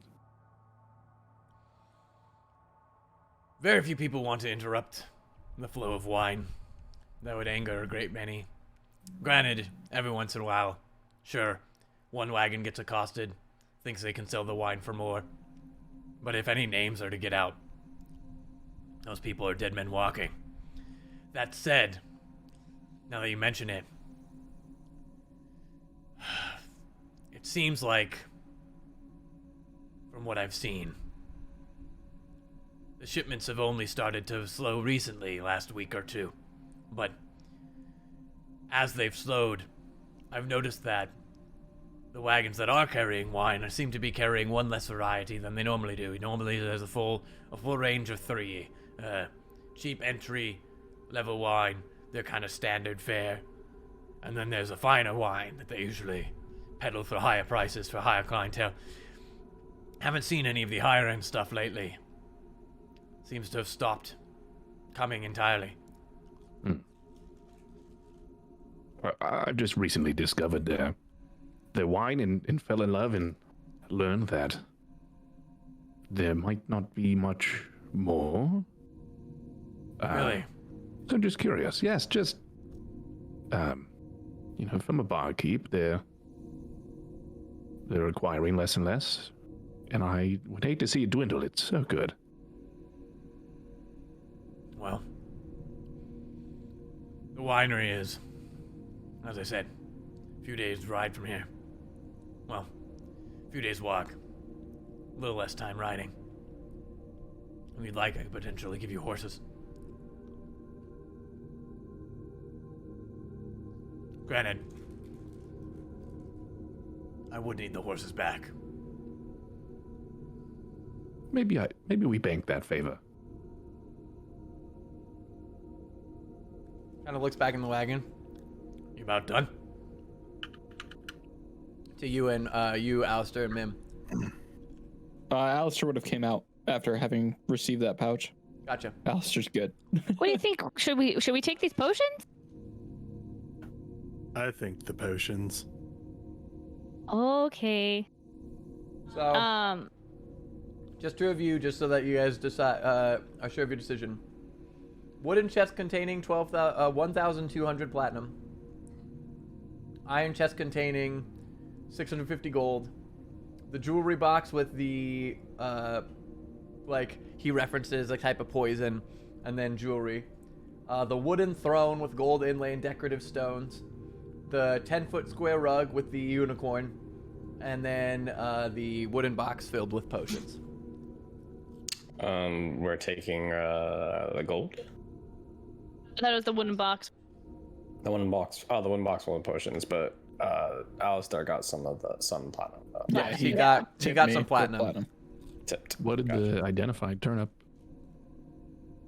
Well, that's true. That's why we were waiting. Yeah. The identify is that the rug has a protection I was literally ward. gonna ask about the rug. The rug has a protection ward that seems to ward off fear effects. Wait, it's a rug. Mm-hmm. Right, so standing on top of it, probably you couldn't be feared. Am I reading that right or understanding that correctly? I don't know. Yeah, I guess so. I don't particularly want to carry a 10-foot rug. Nope. What was the wooden thing that you said? Sorry. The Before wooden the rug? box of potions or the wooden throne. The wooden throne. It's a whole throne? It's a whole ass throne. Completely embedded with jewels. Which we don't have. We don't really have a jewel appraiser. Yeah, I That's put the every health street potion. corner of Vistani. Yeah, health potions for sure. Yeah, we take what we can get, you know. We're humble adventurers. Especially like speaking to table. I currently have a lot of gold and I'm cool paying for stuff. All right, thanks, Sugar Daddy. Has it? How's that? Say it. So is the guy still talking to Sten? Texting Sten? Like he's just over. He's You keeping wanna an steal eye from on him? you, but yes, he's talking to Sten. I'm Mim- also keeping an eye on Mim because I know she likes to steal stuff, and I'd rather have favors with the Vistani. Mim just likes having. Man, everybody's watching you. Doomby is just like chilling outside. Put on a Mim's- show. Mim's just like looking at the one of the necklaces or something, and she just like looks back at the Vistani guy, and she's like, almost like, but then like says, "Hey, can I have this?" And it sounds really weird. Her like ask, have. It would mean the world to me. Please, please, please, please, please. I've never really had a nice piece of jewelry like this. He looks down at Arabelle and says, Arabelle, what do you think? That's cute. Arabelle kind of looks at you. Well, do you really want it? Yeah, but The music. Then she looks up at her dad and goes, If she really wants it, I think she should have it. and he goes, You heard the lady. It's yours. and I like go to be about to put it on, and then I like look at Arabelle again, and then I like fly over to her and I say, "This would look really good on you." But you said you wanted it. Well, I wanted it to give a gift to you. But if you don't want it,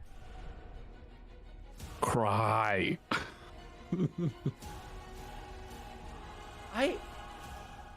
she looks at her dad. Is this normal? And he goes, I don't know. I'm not familiar with her people. Her people. Dark past. well, I just feel really bad because like this is like how you guys make your money and stuff, and like he kind of looks down and says, We'll be fine with or without it. But okay, and then puts it back. okay. all right. And he Mim like tried to have kind of good moral- motions everyone out of the wagon and turns and locks it back up and puts the key back in his pocket.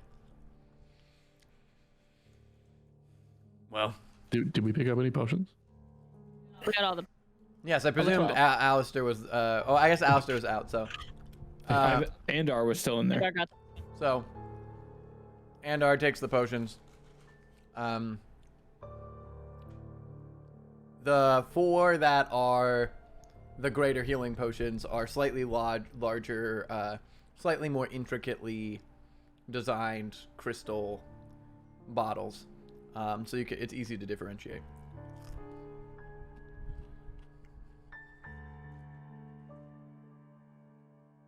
But he locks up the wagon, and he turns and he kind of puts his arm on his daughter,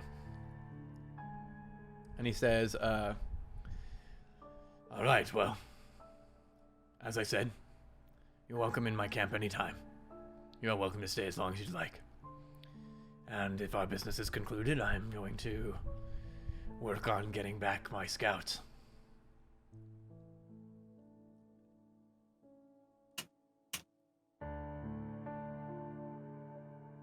I think it's concluded. We really appreciate your hospitality. We'll be drinking to your party tonight. For note's sake, we received 4 greater healing potions. Cool. and 8 minor healing potions. It's like the best news.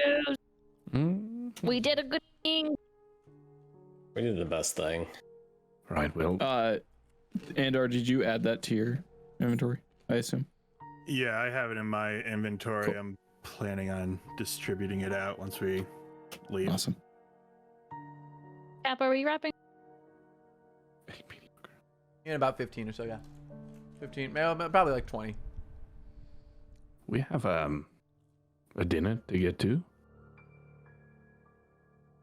Well, I won't keep you.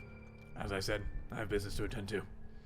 And kind of turns and says, starts to walk away and stops and turns and says, Thank you again.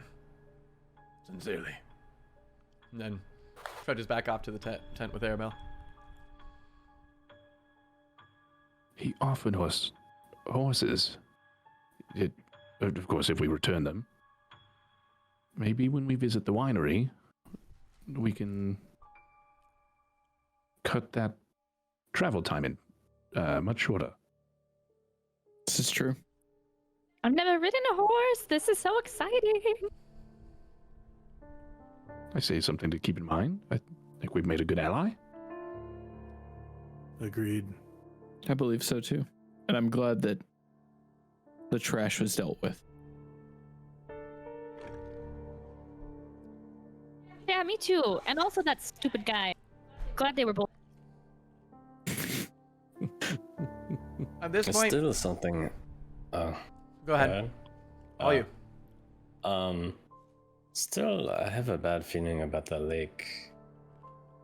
There's something about it seems off to me. But I could be wrong. Well, I feel like everything around here is off. That's very true. Very true. Doonby, you've been around the area for just a little bit, right? I mostly kept to myself in the woods. Do you know? So, Do you know where just like a day's travel east of Vallaki would land you?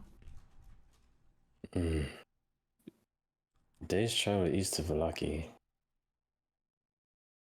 I don't know, Cap. How much? We came from what direction? We came from the north, right? You came to Vallaki from the southeast. From the southeast. So that's where you guys met me is about where like the area that I actually like knew. Okay. So that's like southeast. Maybe I would know like a little bit of that, but I don't know. How long have you been in Barovia? I would say not too much longer than everyone else. So maybe like Okay, then roll me a history 2-3 check weeks. at disadvantage. And let's see what happens. Okay. Let's see what happens. Disadvantage history check. Oh, I'm so good at these. That was a natural 20 and a 16. Okay. So it would be a 16 total. So, to the east of Vallaki, you're basically heading straight into the kind of mountainy region that, like, you guys traveled along the base of. And so you, for example, you encountered Old Bone Grinder, so you know that there are settlements, like, hovels and buildings and stuff along the way that could be pretty much anywhere in the mountains. And you know of the castle, and you know of Barovia is, the village of Barovia is east, but a little bit more than a day. It's probably like almost 2. So if someone were to live east of Vallaki about a day, it would mean that they live somewhere kind of in the mountainy region, or towards the base of the mountain, maybe in the forests in that direction. But it varies. Okay. And there's no like major settlements or anything that way. It would basically just be people that are like living off the land, essentially. Yeah, it would be. Wow. It's clearly, if he lives that way, and if he's being honest, it's clearly not like a major city or settlement of any kind. It would be like a specific place. From what I know, it seems I don't think there is much out there. Maybe some villages or people living off the land, but to my knowledge, not many cities or anything like that. Why? Why do you ask? Vasili mentioned he lives about a day's travel to the east. Hmm. Father Lucian mentioned that he is not from around. Hmm. I know towards the east is the castle. Castle. I don't know. I'm just trying to make sure we're having dinner with someone who's a friend, and not. You're trying to see if you are getting set up for a trap, correct? I guess I'm curious on how much information we should let go, or how deep we should dig. Well, if you're afraid of they're not being good friends, then we should play it close to the chest. Irina, do you know of Vasili von Holtz? I can't say it strikes a bell, no.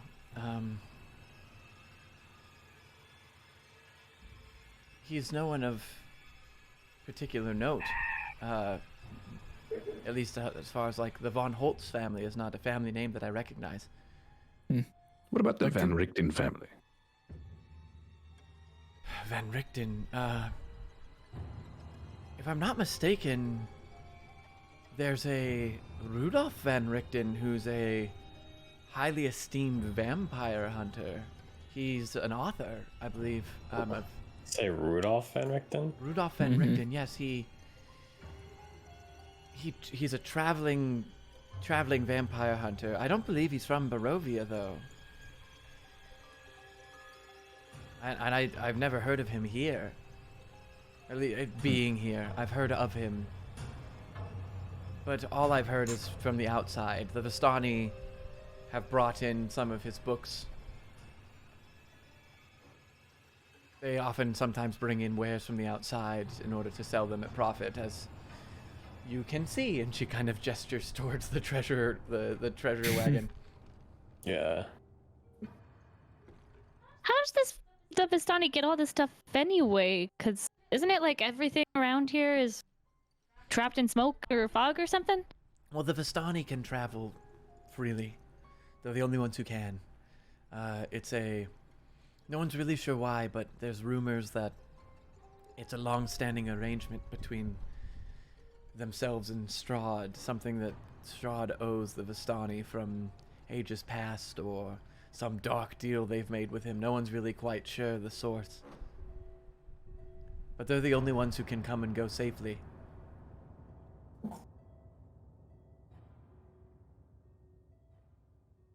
In fact, she kind of gestures back at the wagon. I imagine that's what those fake potions were. They often try and swindle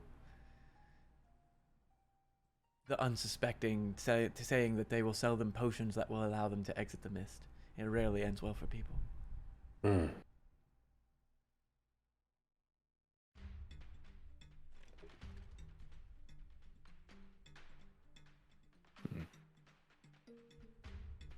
Irina, do you know anything about Father Lucian?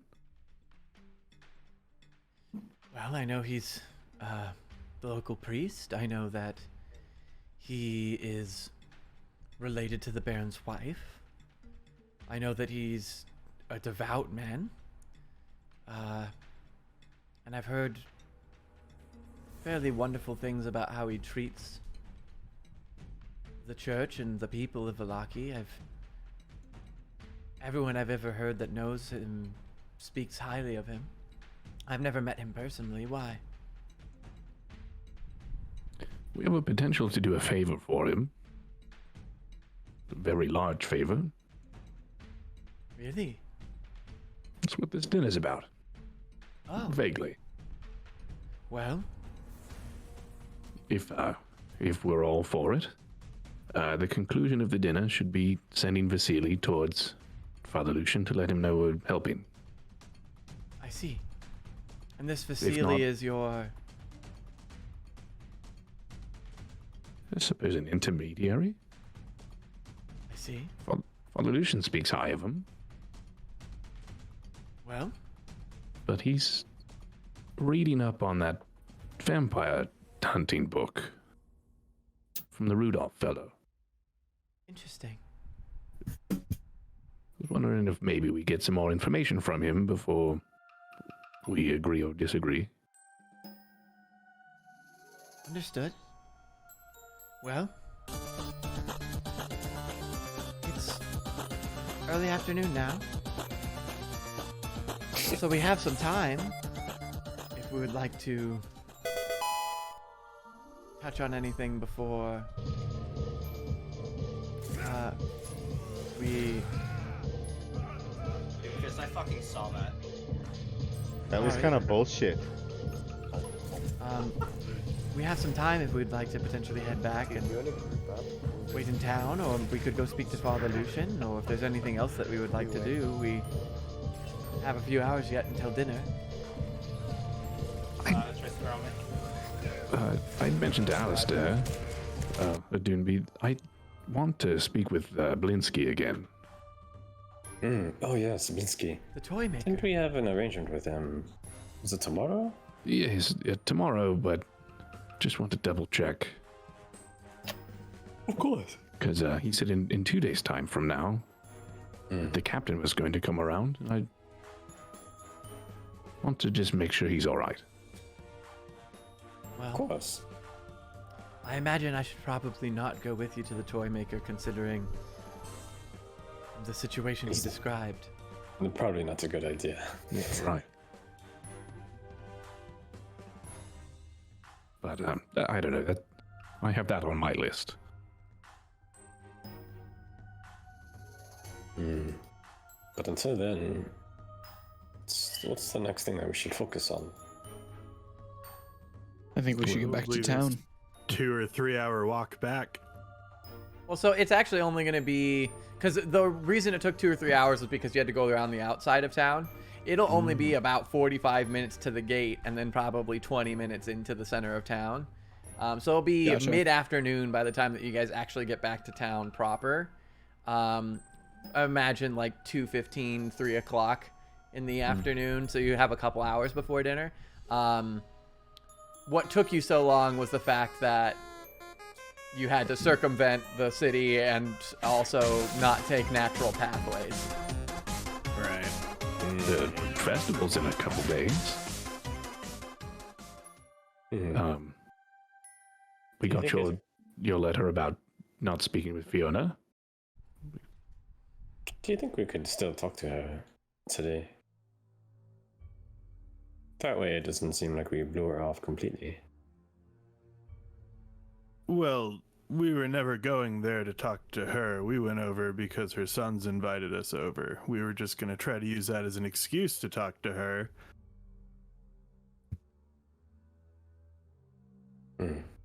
But her sons were very, very drunk, and I doubt they remember that encounter.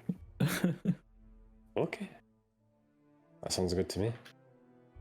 If we need to go there, if we decide we want to go talk to Fiona, I think we'd be able to just through her children.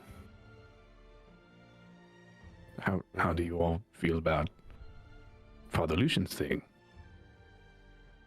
I mean, recovering a heap of bones is quite an odd request, but But it also Yeah. may point towards the reading that we had with Madame Ava. The reading. Well, if you think that he's a good guy, I don't see why not. It doesn't hurt to be in favor with more people. Keep in mind as well, considering that Lady Wachter is openly speaks against the Baron, it's wise that I maintain my anonymity during that meeting. If I were to be heard to be meeting with Lady Wachter, I imagine that would rub the Baron the wrong way if word were to reach him. And honestly, likely the reverse as well.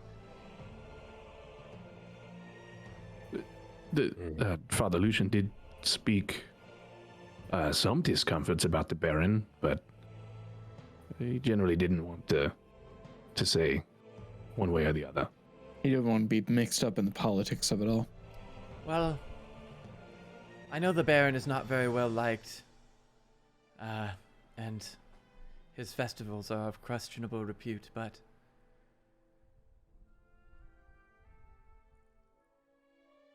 I don't believe him to be a cruel man or an evil man. I believe he is just misguided, at least from what I've heard. I have not personally met him myself. I've only heard reports and read up on his family, but I know he genuinely wants the best for his people, and he believes that these festivals are the way to do it. It just might be misguided. Hmm. And unfortunately, he doesn't, at least from the sounds of what we've heard and around town, it's clear he doesn't keep the closest eye on his guard. Seems like people are very irresponsible these days. That's another reason I kind of want to visit Blinsky. Maybe too on the nose. I did ask a hypothetical to Father Lucian, if just generally about the commander's character, the captain's character, and I do think that he would burn his establishment down if something went wrong. But I feel the need to intervene because he's making dolls in Irina's likeness. Yes, that was quite disturbing, to say the least. Either way, a welfare check might be in order. Just to make sure he's okay. Yes. Well, figure out something about that monkey, or why I was supposed to speak to a man with a monkey, or whatever it is. If that's the case, and if that is our next move, I imagine I should probably head back to the tavern, but is there any way that someone could accompany me, just in case? Oh, of course. I think we should probably all go back to the tavern and regroup in our rooms, and then if we wanted to go to the toy store from there, we could. And don't forget, we've also promised Danica and her husband Erwin we'd look into the wine shortage. Ah, yes. That's true. DM question, because it's been weeks. How much longer do we have our rooms for? So you rented about them for 3 days. Yeah, which is you've got it today, tomorrow, and the following, because they didn't count that first night as like a full day. Gotcha. The festival is supposed to take place in 2 days. The toy that you ordered is done tomorrow. Mm-hmm. And he And gets that a is- visit in 2 days. And that is when the visit also happens tomorrow. Okay, cool. So You also just came into enough gold to extend that stay as long as we probably need it. Yeah, Mhm. 100%. Well, while we're sitting here evaluating, I noticed that you haven't gotten any more transparent. But do you feel all right? well, his blanket's a little hot, but I don't know. I feel about as weak waking up as I did earlier. I don't know. I'll take off the hood real quick. Do I look any more transparent? Not any more than you did this morning. I suppose maybe it's better to check tomorrow morning. If that's better at all. Well, I vote that we go back and regather at the tavern.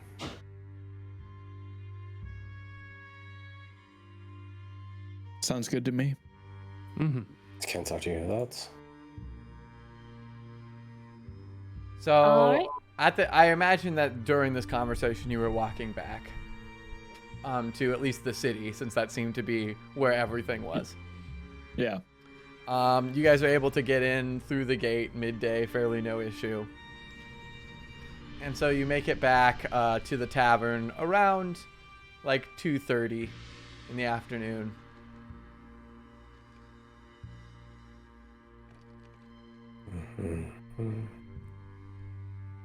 I mean, do we have time to go to the toy shop and maybe Fiona? Is that? It's probably around like evening time at this point, right? It's said it's 2? like mid-afternoon, so it's like Mid-afternoon. around 2:33. So you've got about 2 hours. Well, it would be kind of cool to see that toy store you guys were talking about. I haven't seen it Alright. yet. It is a wonderful shop. It's got character. Mhm. DM, do we have time to do any more? We are going to, once you guys kind of make your decision, and you've arrived at the tavern, you're discussing what you're going to do, and then you guys are gonna need to decide what to do with Irina if you're going to the toy shop, and that's, I think, where we'll end. Well, Ren, you still have to be there early a little bit. Yes, I know. I think we want to go to the toy shop. Yes. Yeah. So who wants to stay behind and who wants to go? I can mean- stay behind. Does anyone have to stay behind? Irina has yeah. requested that someone stay with her because she doesn't feel She safe. doesn't feel safe. Yeah. Well, Andar's really good at staying at home, so if he wants to stay, he can stay. All right, so then Andar's favorite terrain is a tavern. so It's the most familiar. if that is the case, then we will leave it off that you guys head back to the tavern. Irina and Andar walk in, and the rest of you head off to go to Blinsky's toy shop, and that is where we will end for today. Cool. Nice. Oh my god, I can't believe I actually didn't even expect there to be like a girl drowning or something. That was kind of. I was like, oh, this is gonna be like some Yeah. weird cult thing. I tried to tune out because I wasn't there, and then when we got there and I was like, fuck, there's a kid involved, I started rolling a lot. Oh my god. Well, it's funny because I was like, I'm just gonna put this here and see what they do with it, and then you're like, there's a strange conversation. We're going straight there. Yeah, my character was definitely just like, it seems interesting. I like lakes. I wasn't even like, oh, this is. I wasn't even gonna be like, oh, this is like a bad thing or whatever. I'm just like, oh, it's lakes. And then you're like, there's a sack. I'm like, yes. I mean, everyone has sacks. Wait, how big is a sack?